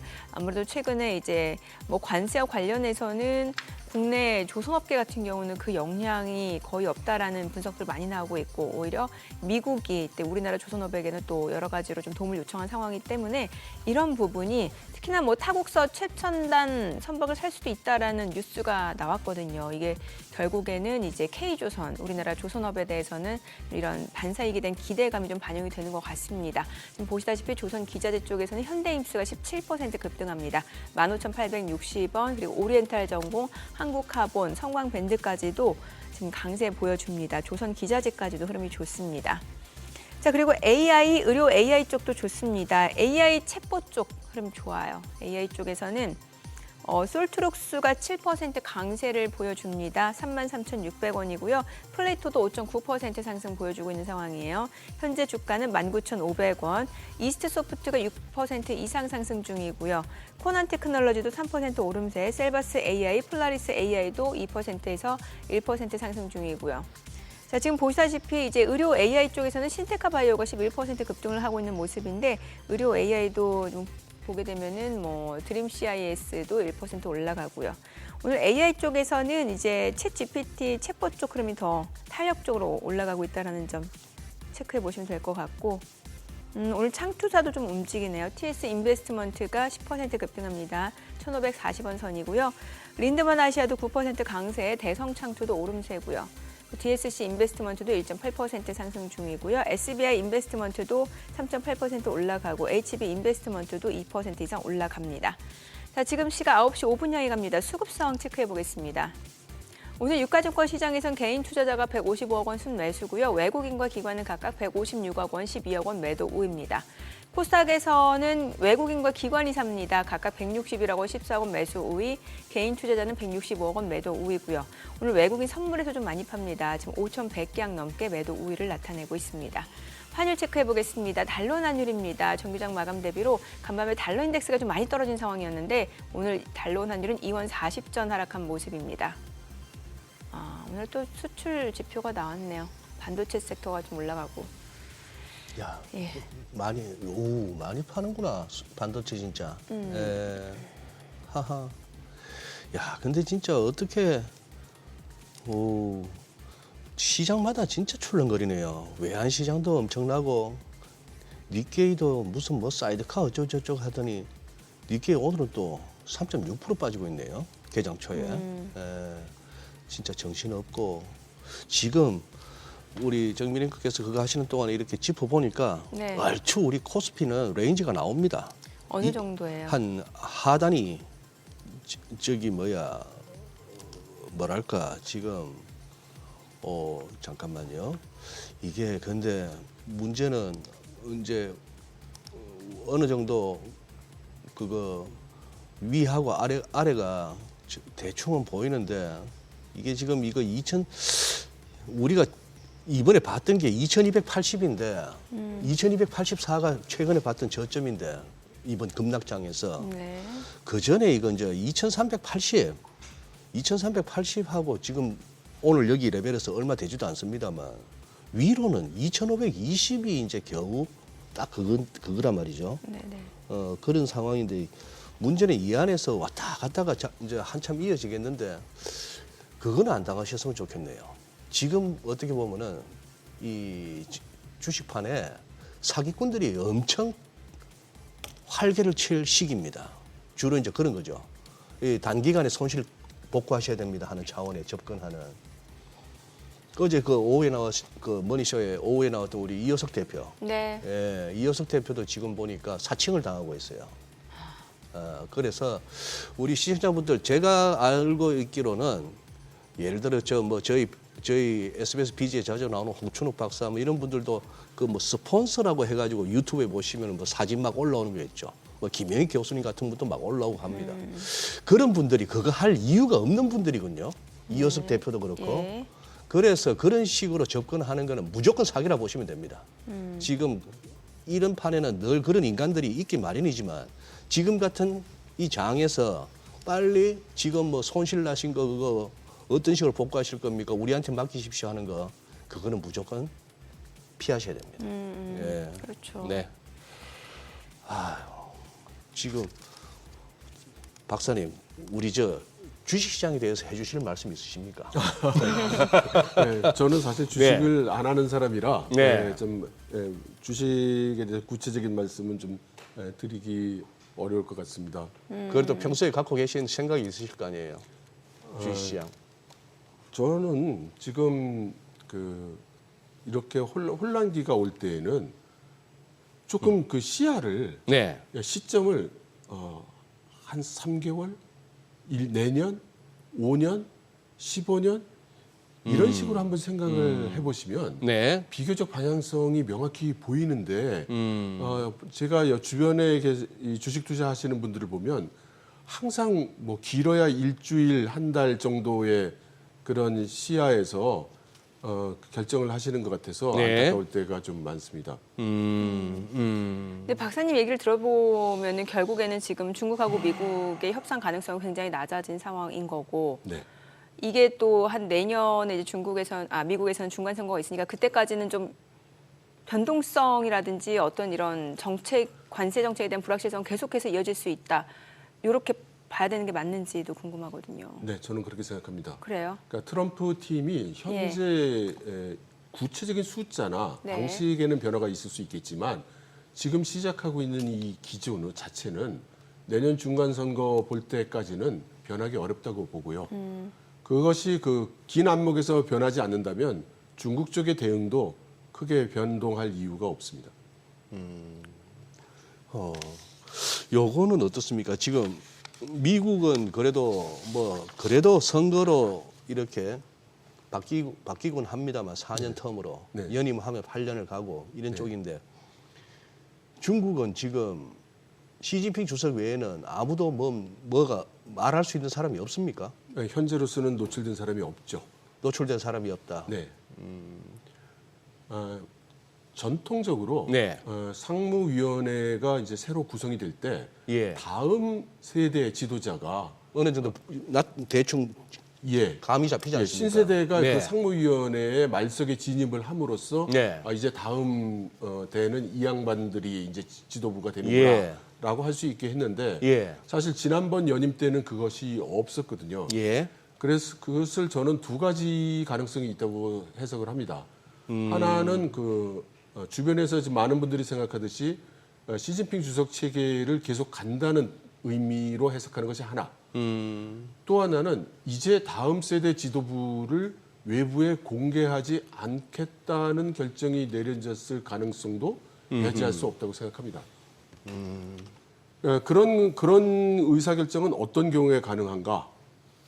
시진핑 주석 다음 때를 노리는 내부 외부의 준동을 걱정하는 상황이 된다면 그럴 수도 있겠다라고 해석하고 있습니다. 예, 그래요.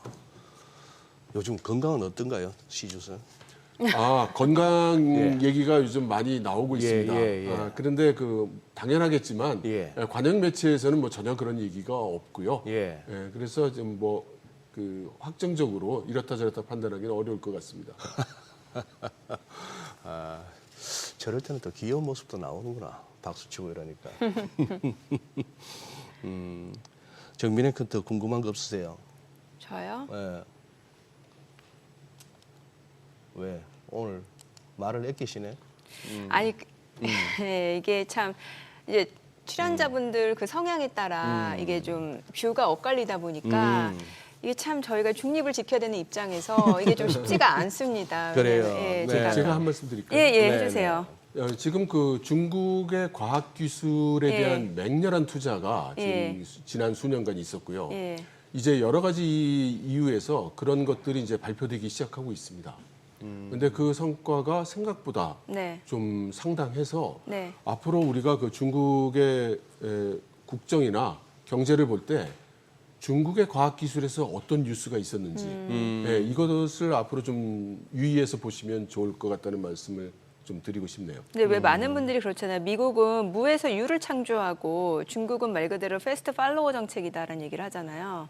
근데 이게 그렇진 않다라는 거네요. 아니, 저는 조금 저로서는 이해하기 어려운 것이 예를 들면 그 지난주에 중국에서 그 새로운 EUV 기술이 발표가 됐습니다. 네네. 근데 아직 상업화된 기술은 아니고 실험실 수준의 기술이긴 합니다만은 이론적으로 1나노까지 가공이 가능하다 해서 대만, 홍콩에서는 지금 중국이 3나노 내지 5나노 기술이 확보됐다라는 추정으로 많이 뉴스가 나왔어요.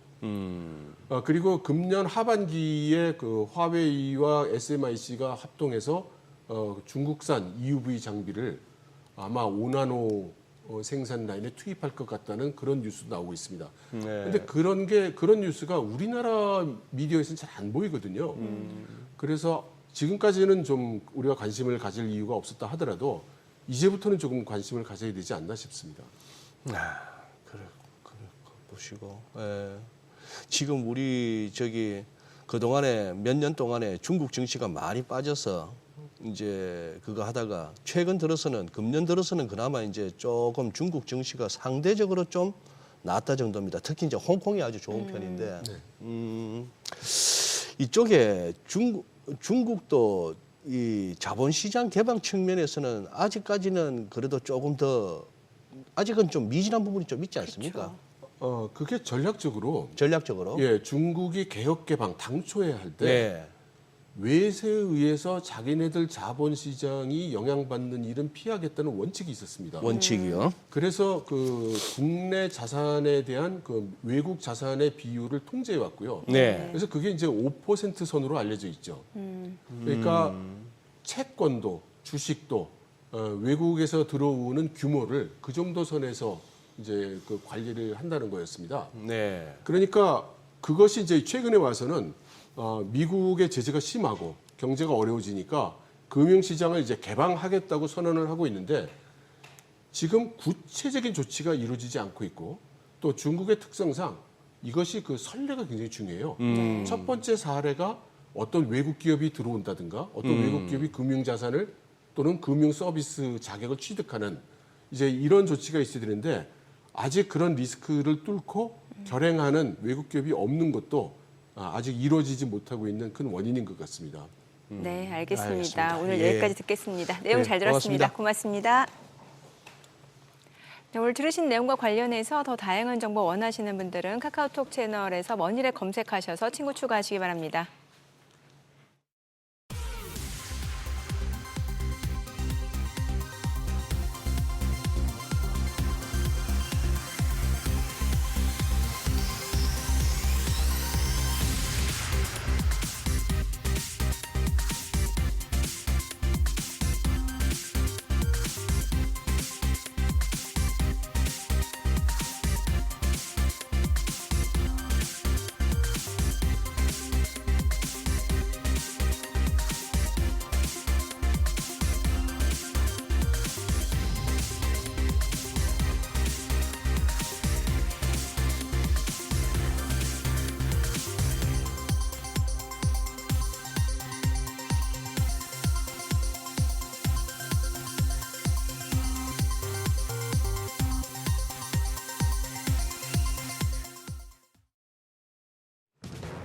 이 시각 시황입니다. 국내 증시 좋다 말았습니다. 간밤 뉴욕 증시 급락에 따라서 오늘은 또 시장 좀 하방 압력을 받고 있는 모습입니다. 코스피가 1.63% 약세 보여주고 있습니다. 2,405포인트 가리키고 있고요. 코스닥은 0.22% 약세로 코스피보단 하락폭이 조금 작은 모습인데요. 680포인트에서 움직임 나타내고 있습니다. 수급 상황 보시죠. 유가증권 시장 매매 동향입니다. 어제 외국인 10거래일 만에 국내 증시에 다시 매수세를 보여주는가 싶었는데 오늘은 또 팔자 포지션 취하고 있습니다. 788억 원의 매도 우위 기록하고 있고요. 기관 역시도 235억 원 팔자 포지션 취하고 있습니다. 이런 가운데 개인만 홀로 954억 원 순매수 기록 중입니다. 코스닥 시장에서는 외국인과 기관, 지금 쌍끌이 매수세가 유입되고 있습니다. 외국인 금액 소폭이지만 35억 원의 매수 우위, 기관 역시 32억 원 순매수 기록하고 있습니다. 이런 가운데 개인만 홀로 37억 원 매도 포지션 취하고 있습니다. 이어서 등락률 상하위 업종입니다. 오늘은 조선과 창업투자, 그리고 컴퓨터와 주변 기기 쪽이 상승률 상위권에 위치해 있습니다. 반면 항공, 전기 제품, 전기 장비 업종은 하락폭이 큰 것으로 집계됩니다. 그럼 시장을 주도하는 테마 종목별 시세 체크하겠습니다. 오늘 조선업종 전반적으로 들썩입니다. 어제도 조선주 좋은 흐름 보였었는데요. 간밤 트럼프 미국 대통령이 조선업 재건을 위해 가까운 다른 나라로부터 선박을 구매할 수 있다고 말하자 상승세가 이어지고 있습니다. 조선주 내에서는 HJ중공업이 12% 강세 보여줍니다. 7,720원대 거래되고 있고요. HD현대중공업 5% 가까이 상승 중입니다. 거래가는 34만 원. HD현대미포가 3.57% 강세로 12만 7,600원. 하나오션이 2.6% 오름세로 거래가 7만 5천 원 나타나고 있고요. HD한국조선해양까지도 2.58% 오름세 기록하고 있습니다. 거래가는 21만 8,500원으로 집계됩니다. 조선 기자재 쪽도 상승 중입니다. 이쪽에서는 현대힘스가 상한가입니다. 17,570원이고요. SX엔진이 5.65%, 6% 가까운 상승세 보여주며 거래가 21,550원으로 집계되고 있습니다. 오리엔탈 전공도 10% 급등세 보여줍니다. 5,170원. 그 밖에 케이프가 8% 오름세로 6,340원. 인화전공도 4% 넘는 오름세 기록 중입니다. 37,300원대에 거래됩니다. 창투사 쪽의 시간외 거래에 이어서 강세 기록하고 있습니다. 민주당 정책 조직인 미래경제성장전략위원회가 대선 공약으로 K방산과 스마트팩토리 등 7개 분야에 투입할 국가주도 펀드 조성을 검토 중이라는 소식에 영향을 받고 있는데요. 플루토스가 17% 가까이 시세 분출하고 있고요. TS 인베스트먼트도 18% 급등세 시현하고 있습니다. 그 밖에 린드먼 아시아가 4%대 오름세, SBI 인베스트먼트가 6% 강세 보여주고 있고요. DSC 인베스트먼트도 6.43% 오름세 기록하고 있습니다. 마지막으로 의료 AI 쪽도 체크하시죠. 신테카 바이오, 지금 유진투자증권에서 글로벌 의료 AI 시대의 플랫폼 강제로 부상한다고 밝힌 점이 좀 영향을 받고 있는데요. 오늘 장에서 16% 급등세 보여줍니다. 거래가 7,540원이고요. 온코크로스 세계 희귀의약품 총회에서 국내 기업 중 유일하게 발표 기업으로 선정돼서 AI 기반 신약 개발 사례를 발표한 소식이 나왔습니다. 이 소식에 15.8% 오름세 보여주고 있습니다. 거래가는 1,170원입니다.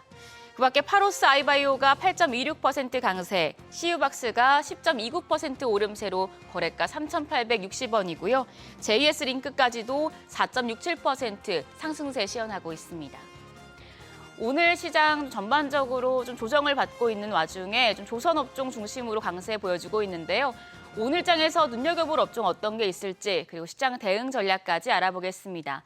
오늘은 트러스트 투자자문 이영진 자문역 전화 연결돼 있습니다. 안녕하세요. 네, 안녕하십니까. 네, 트럼프의 관세 적용 유예 소식에 어제 반도체 섹터 일제히 강세 보였었는데 오늘은 다시 좀 낙폭이 커지고 있는 양상입니다. 반도체 업황 전망 어떻게 보시나요?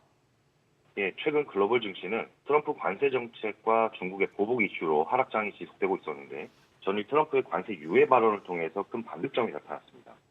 특히 엔비디아의 H2O 수출 통제 계획을 처리한다고 밝히면서 국내 반도체 섹터에도 수급 유입이 크게 나타났었는데 역시나 SK하이닉스를 필두로 HBM 섹터의 반등세가 상당히 두드러졌습니다. 물론 오늘은 전일 상승분에 따른 매물도 일부 나올 수 있는 상황이지만 2025년 HBM 시장 규모는 198억 달러 수준으로 전년 대비 66%가량 성장할 전망 속에서 SK하이닉스의 세계 최초 HBM4 샘플 공급 발표에 따른 엔비디아 차세대 GPU인 루빈에 탑재될 가능성과 삼성전자의 펄 테스트 통과 소식이 임박해지면서 하반기 매출 증대 기대감이 공존해 있는 상황이기 때문에 HBM 섹터의 지속적인 수요 발생과 성장성은 유지될 수 있는 과정으로 해석될 수 있겠습니다. 네, 그럼 전문가님께서는 HBM 관련주 중에서 어떤 종목 좋게 보시나요? 네, HBM 섹터 전일 반등에서 가장 큰 상승세를 기록했었던 종목들을 눈여겨보셔야 되겠는데 YC캠과 YC를 이렇게 주목하실 필요가 있다고 보고 있습니다. 우선 YC캠은 HBM과 EUV 공정에서 요구되는 초미세 패턴 정확도를 달성하며 삼성과 SK하이닉스의 기술 경쟁력 강화에 기여하는 기업으로 손꼽히고 있습니다. 동사의 이번 상반기 실적은 고객사의 캐파 로스 발생과 낸드 감산 조치가 이어지면서 적자를 기록할 가능성이 높으나 올해 하반기부터 디램 및 낸드의 웨이퍼 투입량 증가에 따른 소재 수요 확대와 신규 제품의 실적 기업 본격화로 흑자 전환에 성공할 것으로 전망됩니다. 특히 신규 아이템으로는 글라스 피파 포토 소재, UV 린즈, 보호 선택비 인산 측정 장비 등이 본격적으로 실적이 기여될 전망이기 때문에 현 시점에서 유입되는 수급에 주목하실 필요가 있겠습니다. 그리고 YC는 반도체 테스트 장비 분야의 기술 선도 기업으로서 지난달 3월 삼성전자의 511억 규모의 공급 계약을 통해서 주목받은 바 있었는데요. 올해 주요 고객사의 캐파는 약 170K까지 증설될 것으로 기대되면서 이에 따라 테스트 장비가 순차적으로 입고되기 시작할 예정입니다. 그러면 어드밴스 테스트 물량을 포함해서 수백 대의 테스터가 고객사로 입고될 것이고 관련된 테스트 보조 장비를 포함해서 수백 대의 테스터가 이렇게 입고되는 과정 속에서 테스트 보조 장비도 이와 발맞춰서 납품될 것으로 전망되기 때문에 동사의 주가 조정은 기회 요인으로 바라보시면서 대응 관점 잡아가시면 되시겠습니다. 네, 이제 이번 주 마지막 거래일인데 오늘도 변동성 큰 장세가 이어지고 있습니다. 투자자분들 위해서 대응 전략 함께 세워주시죠. 예, 최근 미중 간의 상호 관세 보복이 거듭되는 가운데 주식시장뿐만 아니라 채권시장의 이상 신호까지 나타나면서 투자자들의 심리를 불안하게 만들고 있습니다. 그리고 전일 양호한 CPI 발표에도 불구하고 4월 이후부터는 관세 영향으로 인해서 반영된 부분이 경계 심리로 작용하면서 미증시 반등을 이끌어내지 못했습니다.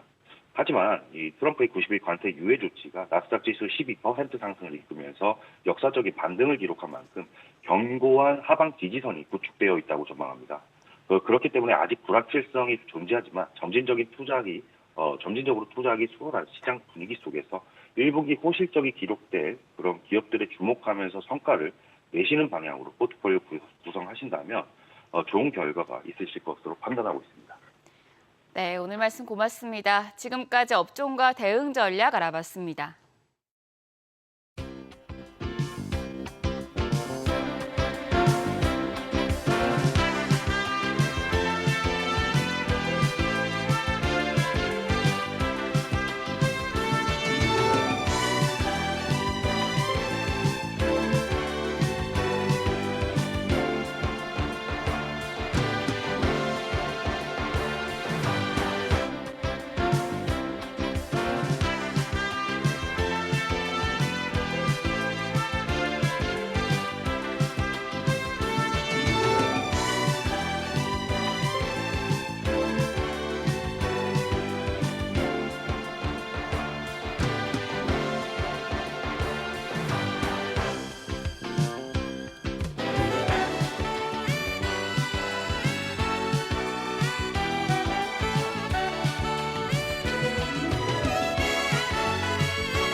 트럼프 대통령이 상호 관세를 발효한 지 하루도 채 되지 않아서 유해 카드를 꺼내고 또 간밤에는 중국에 대한 관세를 125%가 아니라 145%로 상향 발표했습니다. 그에 따라 글로벌 금융시장이 요동치고 있는 상황이고 원자재 시장 변동성도 굉장히 커지고 있습니다. 네. 자, 이 원자재 가격도 최근 들어 굉장히 출렁거리고 있는데요. 주가 빠질 때는 원자재도 뭐 여지없이 같이 떨어졌습니다. 그러면서 또 같이 반등 나오고 했는데 지금 이 경기 상황과도 또 밀접한 만큼 원자재 시장 한번 살펴봐야 되겠습니다. 오늘은 원자재 해외투자연구소 이석진 소장 모시고 살펴보겠습니다. 어서 오세요, 소장님. 안녕하십니까? 예. 네. 아니 지금 뭡니까 이게 최근 들어서 금은 오르고 막 유가는 폭락을 하고 사실상 정신이 없습니다. 네. 이 관세 정책이 어떤 원자재 시장에 뭐 이런 식으로 영향을 미친다라고 정리될 수 있는 내용이 있습니까? 뭐 직관적으로 보면은 네. 가장 직접적인 타격을 받는 것이 원자재죠. 예. 이게 결국에 관세라는 게 네. 대부분 이제 상품에 부과되는 거잖아요. 그러니까요. 실물에. 예, 실물에. 그러니까 기본적으로 실물 경제에 가장 영향을 많이 줄 수밖에 없는 건데 네. 원자재 전체가 거의 대부분 다 실물과 연관돼 있는 상황인 거고 예. 뭐 결국에는 투자와 소비 쪽에 이제 하락 이슈가 벌어지면은 네. 당연히 원자재 수요도 감소할 수밖에 없는 상황이기 때문에 대부분의 원자재는 상당히 지금 좌불안석, 좌불안석. 그렇죠. 뭔가 폭풍 전야, 뭐 이런 느낌이 강하게 들면서 시장에도 상당히 변동성도 높아지고 충격도 커지고 있는 상황이라고 봐야겠죠. 지금 뭐 그래도 원자재 가격 금은 잠시 제껴놓고 네. 뭐 비철 금속이 됐건 무슨 이런 쪽으로 어쨌거나 원자재 쪽이 네네. 원유에 이르기까지 지금 떨어지고 있는 중이죠. 최근 들어서는. 그럼요. 지금 네. 기본적으로 우리가 예상할 수 있는 거는 이런 식으로 가면은 빠르면 뭐 한 2분기, 3분기, 늦으면 4분기 정도에는 글로벌 경기 침체가 거의 무조건 온다. 이런 식으로 지금 볼 수 있는 상황으로 가는 거거든요. 아, 예. 그러니까 이제 이게 리세션으로 갈지 스태그플레이션으로 갈지는 좀 더 두고 봐야겠지만 두 개의 공통점은 결국 경기 둔화, 심하게 말하면 경기 침체 아니겠습니까? 네. 그러다 보면은 경기에 동행하는 원자재들, 특히나 구리를 비롯한 이 산업금속들, 네. 그리고 유가로 대표되는 이 에너지, 이런 분야들이 가장 경기에 동행하는 원자재라는 점을 부인할 수 없잖아요. 예. 당연히 이런 쪽에서 최근 들어서 흐름이 안 좋고요. 지난 한 주, 뭐 제가 볼 때는 마치 4월의 광란 같은 느낌인데요. 지난 한 주만 놓고 봐도 유가 같은 경우는 10% 이상 빠졌고요. 뭐 네. 고점 대비해서는 예. 한 거의 20% 가까이 떨어진 적도 있었죠. 지금도 한 12, 3% 정도 주간으로만 봐도 예. 그 정도 떨어진 거고, 구리 역시 마찬가지로 주간으로 10% 이상 떨어졌어요. 어허. 그러니까 예. 이런 경기 동행성 원자재의 대표 주자들이 한 주에 10% 이상 빠진다? 상당히 이례적인데 그 탓은 뭐 거의 99% 경기 둔화 침체의 가능성이 그만큼 높아졌다라는 데에 기인하고 있다고 봐야겠죠. 그만큼 경기 침체에 대한 가능성이 높아지면서 원자재에 대한 수요는 준다 이런 식으로 연결이 된다고 봐야 되겠네요. 100%죠. 100%다. 네. 예. 금값 여쭤볼게요. 올해 보면은 가장 큰 폭으로 상승한 게 금값이었는데 얼마 전에 이제 증시가 폭락하니까 이게 폭락하게 되면은 이제 예를 들면 레버리지를 활용하거나 하면 이제 증거금을 추가로 납입을 해야 되다 보니까 네. 이제 자산 가격이 상승한 쪽에서 이제 현금을 마련해서 증거금을 납입해서 그래서 그 당시 금값이 많이 오른 만큼 실현을 했다라는 얘기나 마진콜 얘기 나왔었잖아요. 그래서 네. 금값이 네. 떨어진 거 아니냐 얘기 네. 나왔는데 네. 간밤에는 또 다시 또 오르고 있단 말이죠. 네. 금값 추이 좀 짚어볼까요? 사실 지금 금 투자자들이야말로 예.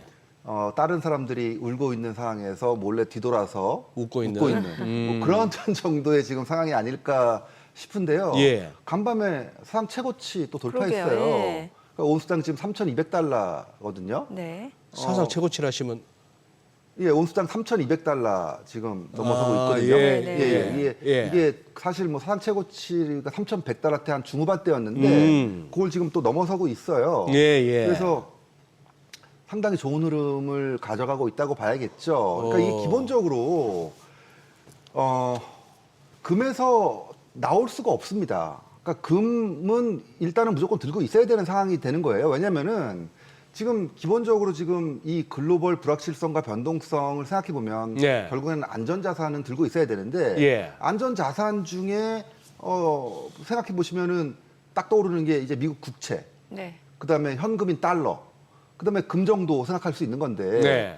지금 달러도 조금 약세의 흐름을 보이고 있죠. 예. 그리고 미국 국채 지금 뭐 중국이 무슨 뭐 보복으로 국채를 매도한다 이게 뭐 진짜인지는 모르겠으나 뭐 그런 얘기도 있고요. 그다음에 마진콜 이슈 항상 뭔가 자산 가격 떨어지면은 또 항상 그 유동성을 마련하기 위해서 마진콜 대응하기 위해서 또 예. 그 안전자산을 처분한다라는 얘기들이 조금 전에 말씀하셨었는데 지금은 또 미국 국채에서도 그런 얘기가 나오고 있어요. 예. 그러니까 미국 국채의 매력도 떨어지고 있고 달러의 매력도 떨어지고 있고 네네. 그러면 오로지 의지할 수 있는 거는 금밖에 없다 보니 금의 가치가 찔끔찔끔이나마 계속 올라가고 있는 거죠. 예. 그래서 뭐 이게 금값이 폭등하고 이런 건 아니겠지만 계속 이렇게 조금씩 올라가는 그러면서 자기의 존재감을 나타내고 있는 이런 시장이라고 봐야겠습니다. 근데 소장님, 금 얘기 나온 김에 아까 화면에 나오는 골드바 같은 진짜 실물금 네.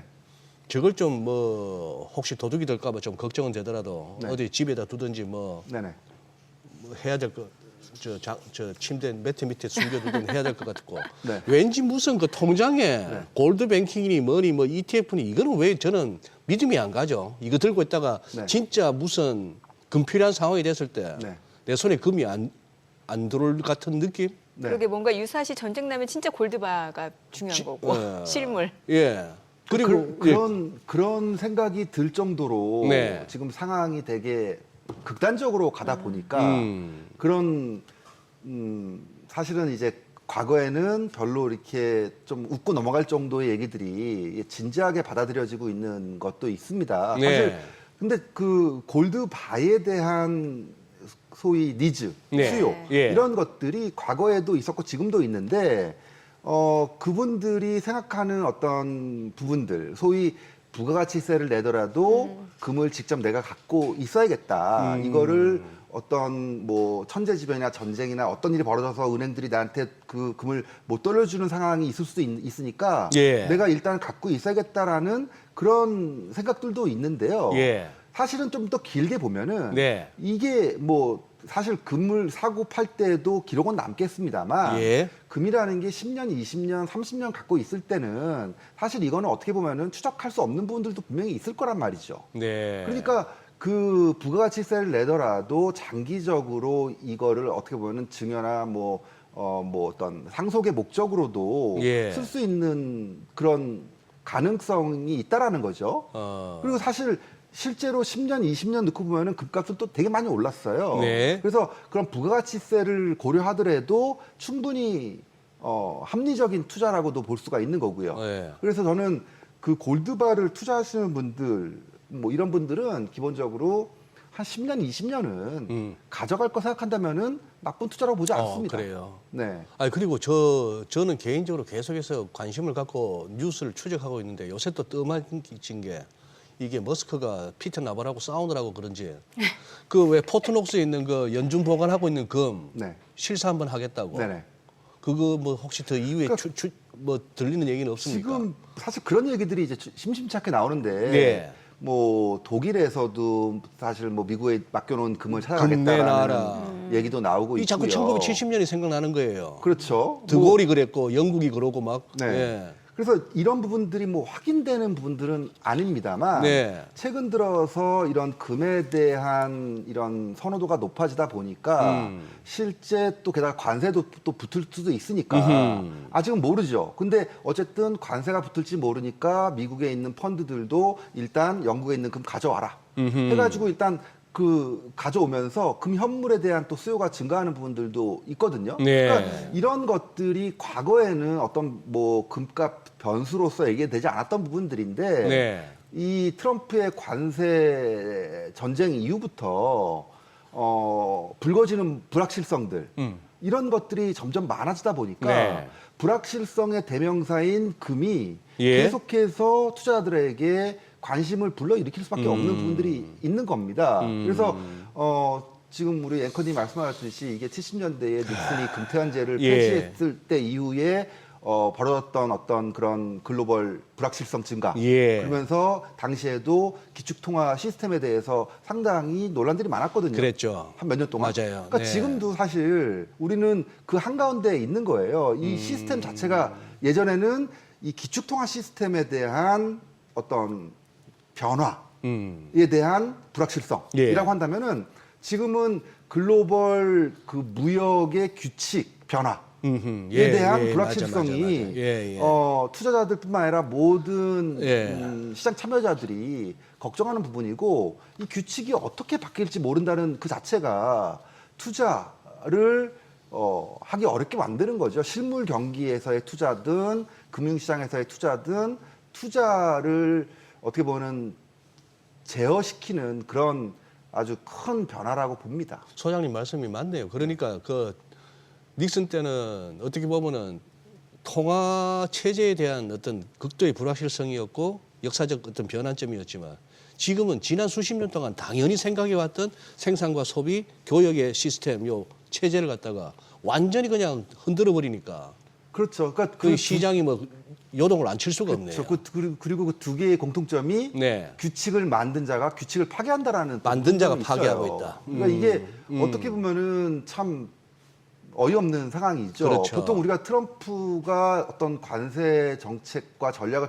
펼 때는 네. 뭐 그래도 미국 대통령이니까 네. 뭔가 큰 그림이 있겠지, 예. 큰 뜻이 있겠지. 예. 뭐 이런 식의 어떻게 보면 일말의 기대감들이 있었던 거거든요. 그렇죠. 근데 지나고 나서 가면 갈수록 이 사람이 뭔가 계산을 한 게 아니라 계산을 아예 안 하고 사나? 본인 입으로도 그냥 직관적으로 했다. 그렇죠. 네. 그러니까 이렇게 되면은 트럼프가 얻고자 하는 거를 얻을 수는 있겠지만 생각지도 못한 잃는 것들이 얻는 것보다 훨씬 더 커지는 지금 상황이잖아요. 네. 그러니까 이런 부분에서 합리적인 사람이라면 발을 빼겠지만 아마도 그러지는 않을 것 같다. 뭐 그런 생각을 합니다. 그러네요. 그럼 금값이 더 갈 거라고 보세요? 어떻게 보세요? 이거 사실 궁금해요. 네. 그렇죠. 금값은 뭐 우리가 폭등이라는 기대보다는 네. 지금 이러한 불확실성은 절대 짧은 기간 안에 제거되지 않을 거다라는 이 전제가 깔려 있습니다. 그렇게 보면은 저는 그 크게 오른다기보다는 계속 저점을 조금씩 높여가는 네. 그런 수준으로 본다면은 제가 볼 때는 하반기에는 3,500달러대 정도까지도 볼 수 있지 않나 이런 생각을 좀 하고 있습니다. 그러면은 저기 이 소장님, 네. 은은요. 제가 이게 네네. 이 차트적인 관점에서 볼 것 같으면 이게 벌써 한 반년이 넘었는데 네. 얘가 네. 이렇게 2011년 이후에 한참 떨어졌다가 네. 올라는 왔는데 이게 또 저 차트이스트들 좋아하는 거 그동안 하락에 대한 61.8%라는 여기를 갖다가 1년째 맴돌면서 못 올라가고 있어요. 네. 그리고 또 금은 이미 사상 최고치 경신인데 얘는 지금 그래도 49.49점 예, 49불 뭐 이렇게 했던 게 지금 이게 아직도 30불이니까 네. 금에 대비해서 많이 좀 낮아져 있고. 네. 근데 대신 또 은도 금이 좀 이렇게 비싸 보이면 은으로 가라는 얘기들도 많이 하시던데. 네. 예. 이렇게 비유하는 게 가장 적절하지 않을까 싶은데요. 가상자산 시장에 가상자산 시장에 비트코인과 이더리움 같은 느낌이에요. 비트코인이 금이고. 그렇죠. 이더리움이 네. 은 같은 겁니다. 그러니까 지금 뭐 비트코인도 많이 뭐 떨어지긴 했습니다만 비트코인은 트럼프 당선 이전에 비해서는 아직도 한참 위에요. 네. 트럼프 당선 이전에는 한 6만 달러대였는데 지금은 어쨌든 간에 한 8만 달러 그렇죠. 근처에서 예. 움직이고 있는 거니까요. 예. 여전히 괜찮은데 이더리움은 반대로 트럼프 이전의 가격보다도 훨씬 많이 떨어져 있습니다. 예. 그러니까 일종의 그 계열에서 네. 그 자산의 가족 중에서 예. 가장 똘똘한 아. 자산으로 더 쏠리는 예. 왜 그럴까? 이건 결국에는 돈이 많이 풀린 시장이어서일 수도 있고요. 네. 그다음에 불확실해진 시장에서 더 똘똘한 놈한테 쏠리는 그 현상일 수도 있습니다. 좀 더 펀더멘탈하게 보면은 은은 뭐 나쁘게 말하면 유사금, 가짜금 같은 겁니다. 아, 그래요? 그렇죠. 그러니까 귀금속은 귀금속인데 예. 사람들한테 그 주는 소구 포인트가 금하고는 좀 달라요. 그리고 은이 갖고 있는 성격상 은이 용도도 귀금속 반, 산업금속 반이거든요. 네. 그러다 보니까 그 귀금속의 가격 변동과 산업금속의 가격 변동에 동시에 반응을 한단 말이죠. 그러면 지금 놓고 봤을 때 금은 좋지만 산업금속은 안 좋단 말이에요. 아, 그래요? 그러면 은은 중간에서 당연히 뭐 금보다는 안 좋을 수밖에 없는 또 상황에 노출돼 있는 거예요. 그래. 그리고 은은 희소성에서도 금보다 좀 떨어지는 측면이 크다 보니 이게 투자자들 입장에서는 좀 더 그 투기 포지션을 잡기도 또 좋아요. 네네. 네, 그러다 보니까 은 가격은 상당히 좀 변동성이 상대적으로 높습니다. 네. 그러니까 금 대신에 은을 투자하시는 분들, 예. 좀 더 소액으로서 귀금속에 투자하시고 싶은 분들은 은 투자에 많이 나서는데요. 저는 기본적으로 장기 투자를 꿈꾸시는 분이라면은 무조건 금이다. 근데 만약에 이 귀금속 시장의 어떤 변동성에 초점을 맞춰가지고 한 3개월, 6개월 뭐 이렇게 좀 나는 좀 위험하게 해서라도 좀 투자해보고 싶다라고 한다면은 은 투자도 좋습니다. 가격 메리트가 그래요? 있으니까. 그럼요. 예, 예. 네. 근데 어쨌든 간에 금과 은은 좀 성격이 좀 다르다. 예. 네. 저 유가 여쭤볼게요. 아. 그 서부 텍사스산 중진유가 WTI가 지난해 연말만 하더라도 $80. 근데 지금 어느덧 $60 이러면 한 25%가 떨어진 거죠. 네. 앞으로의 전망을 어떻게 보세요? 앞으로의 전망이 네. 밝지가 않습니다. 그러니까 더 떨어질 수 있다는 기본적으로 그 유가가 결국에는 이제 수요와 공급에 의해서 움직이죠. 예. 근데 이제 수요라고 한다라는 것은 결국 경기 얘기를 하는 거고 공급은 지정학적 리스크를 얘기하는 거거든요. 예. 그러니까 유가가 가장 좋은 상태라고 한다면은 경기는 좋으면서 지정학적 리스크 터지는 경우가 예. 될 것이고요. 예. 반대로 유가가 제일 안 좋은 시기라고 한다면은 경기는 나빠지면서 네. 지정학적 리스크가 없는 상태 이런 거거든요. 근데 지금 뭐 보시면 지정학적 리스크라는 건 사실상 지난 몇 년 동안 제가 볼 때는 대동소이합니다. 지정학적 리스크는 있기는 있는데 네. 크게 신경 쓰이는 정도는 아니에요. 네. 뭐 가자지구니 무슨 뭐 러시아 우크라이나니 이런 것들이 이미 3년 4년 된 뉴스들이기 때문에 여기서 새로운 지정학적 리스크 뭐 최근에 이란 이제 핵 협상을 한다고 하는데 이것조차도 시장에서는 그다지 커다란 지정학적 리스크 요인으로 보고 있지는 않아요. 그러니까 지금은 지정학적 리스크 요인보다는 이 수요에 대한 부분이 시장을 좀 더 지배하는 부분이 큽니다.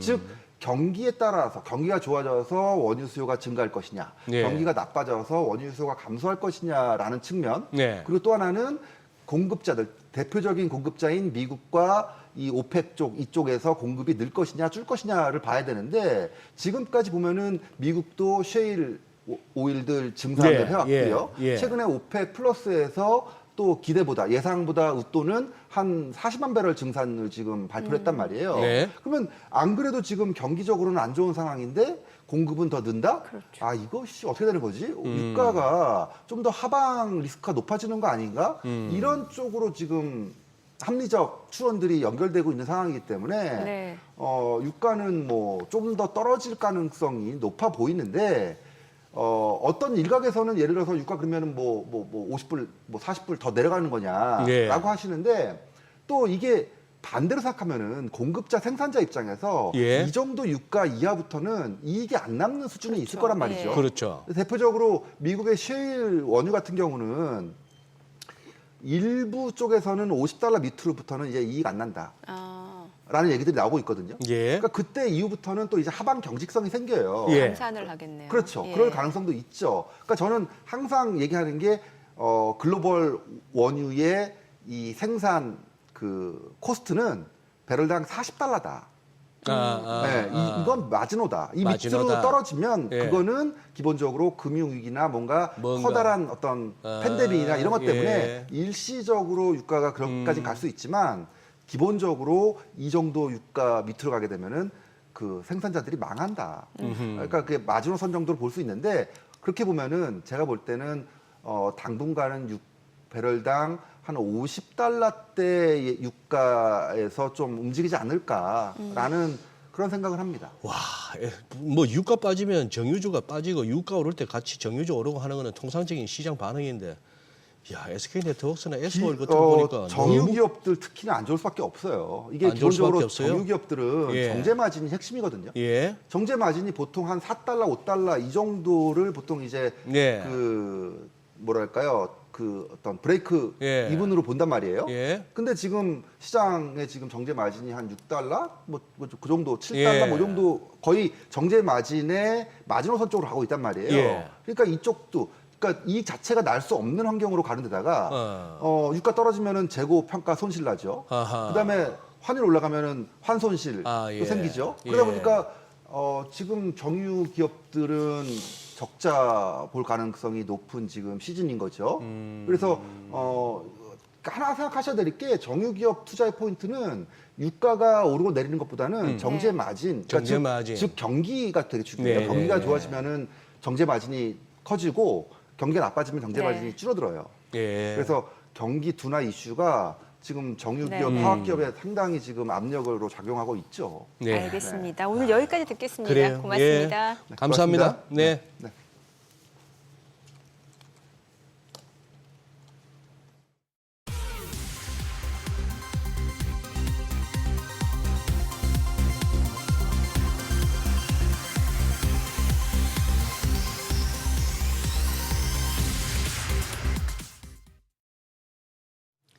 네, 뭐 지금 하루 만에 다시 뭐 우리 증시도 그렇고 장중에 코스피 2,400선을 잠깐 반납하는 모습이었고 좀 니케이도 많이 떨어지잖아요. 네. 와, 이게 트럼프 관세 정책, 트럼프 발언에 따라 정말 증시가 요동을 치네요. 예. 근데 금년 들어서는 우리 시장이 상대적으로 강한 거는 이 와중에도 여전히 통하는 그런 흐름이네요. 네, 아시아 주변 증시 대비 그러게요. 미국, 유럽보다도 니케이가 우리가- 5% 빠지는데. 그러니까요. 예, 아니 지금 트럼프가 밀 안보 조약을 또 투집 잡았다고 하니까 일본 동맹국인데 여러 가지 이슈도 좀 챙겨봐야 되겠네요. 이렇게 되면 동네 형한테 불려는 가도 속으로는 다들 욕하면서 가죠. 그렇죠. 저희 방송 중에 전해드린 내용과 관련해서 모든 투자 판단의 책임은 투자자분들께 있다는 점 알려드립니다. 네, 세상 모든 돈 되는 정보 재테크 노하우 머니쇼 오늘은 여기서 인사드리겠습니다. 여러분의 모든 경제 SBS 비즈가 함께하겠습니다. 저희는 다음 주 월요일 오전 8시에 찾아뵙겠습니다. 고맙습니다.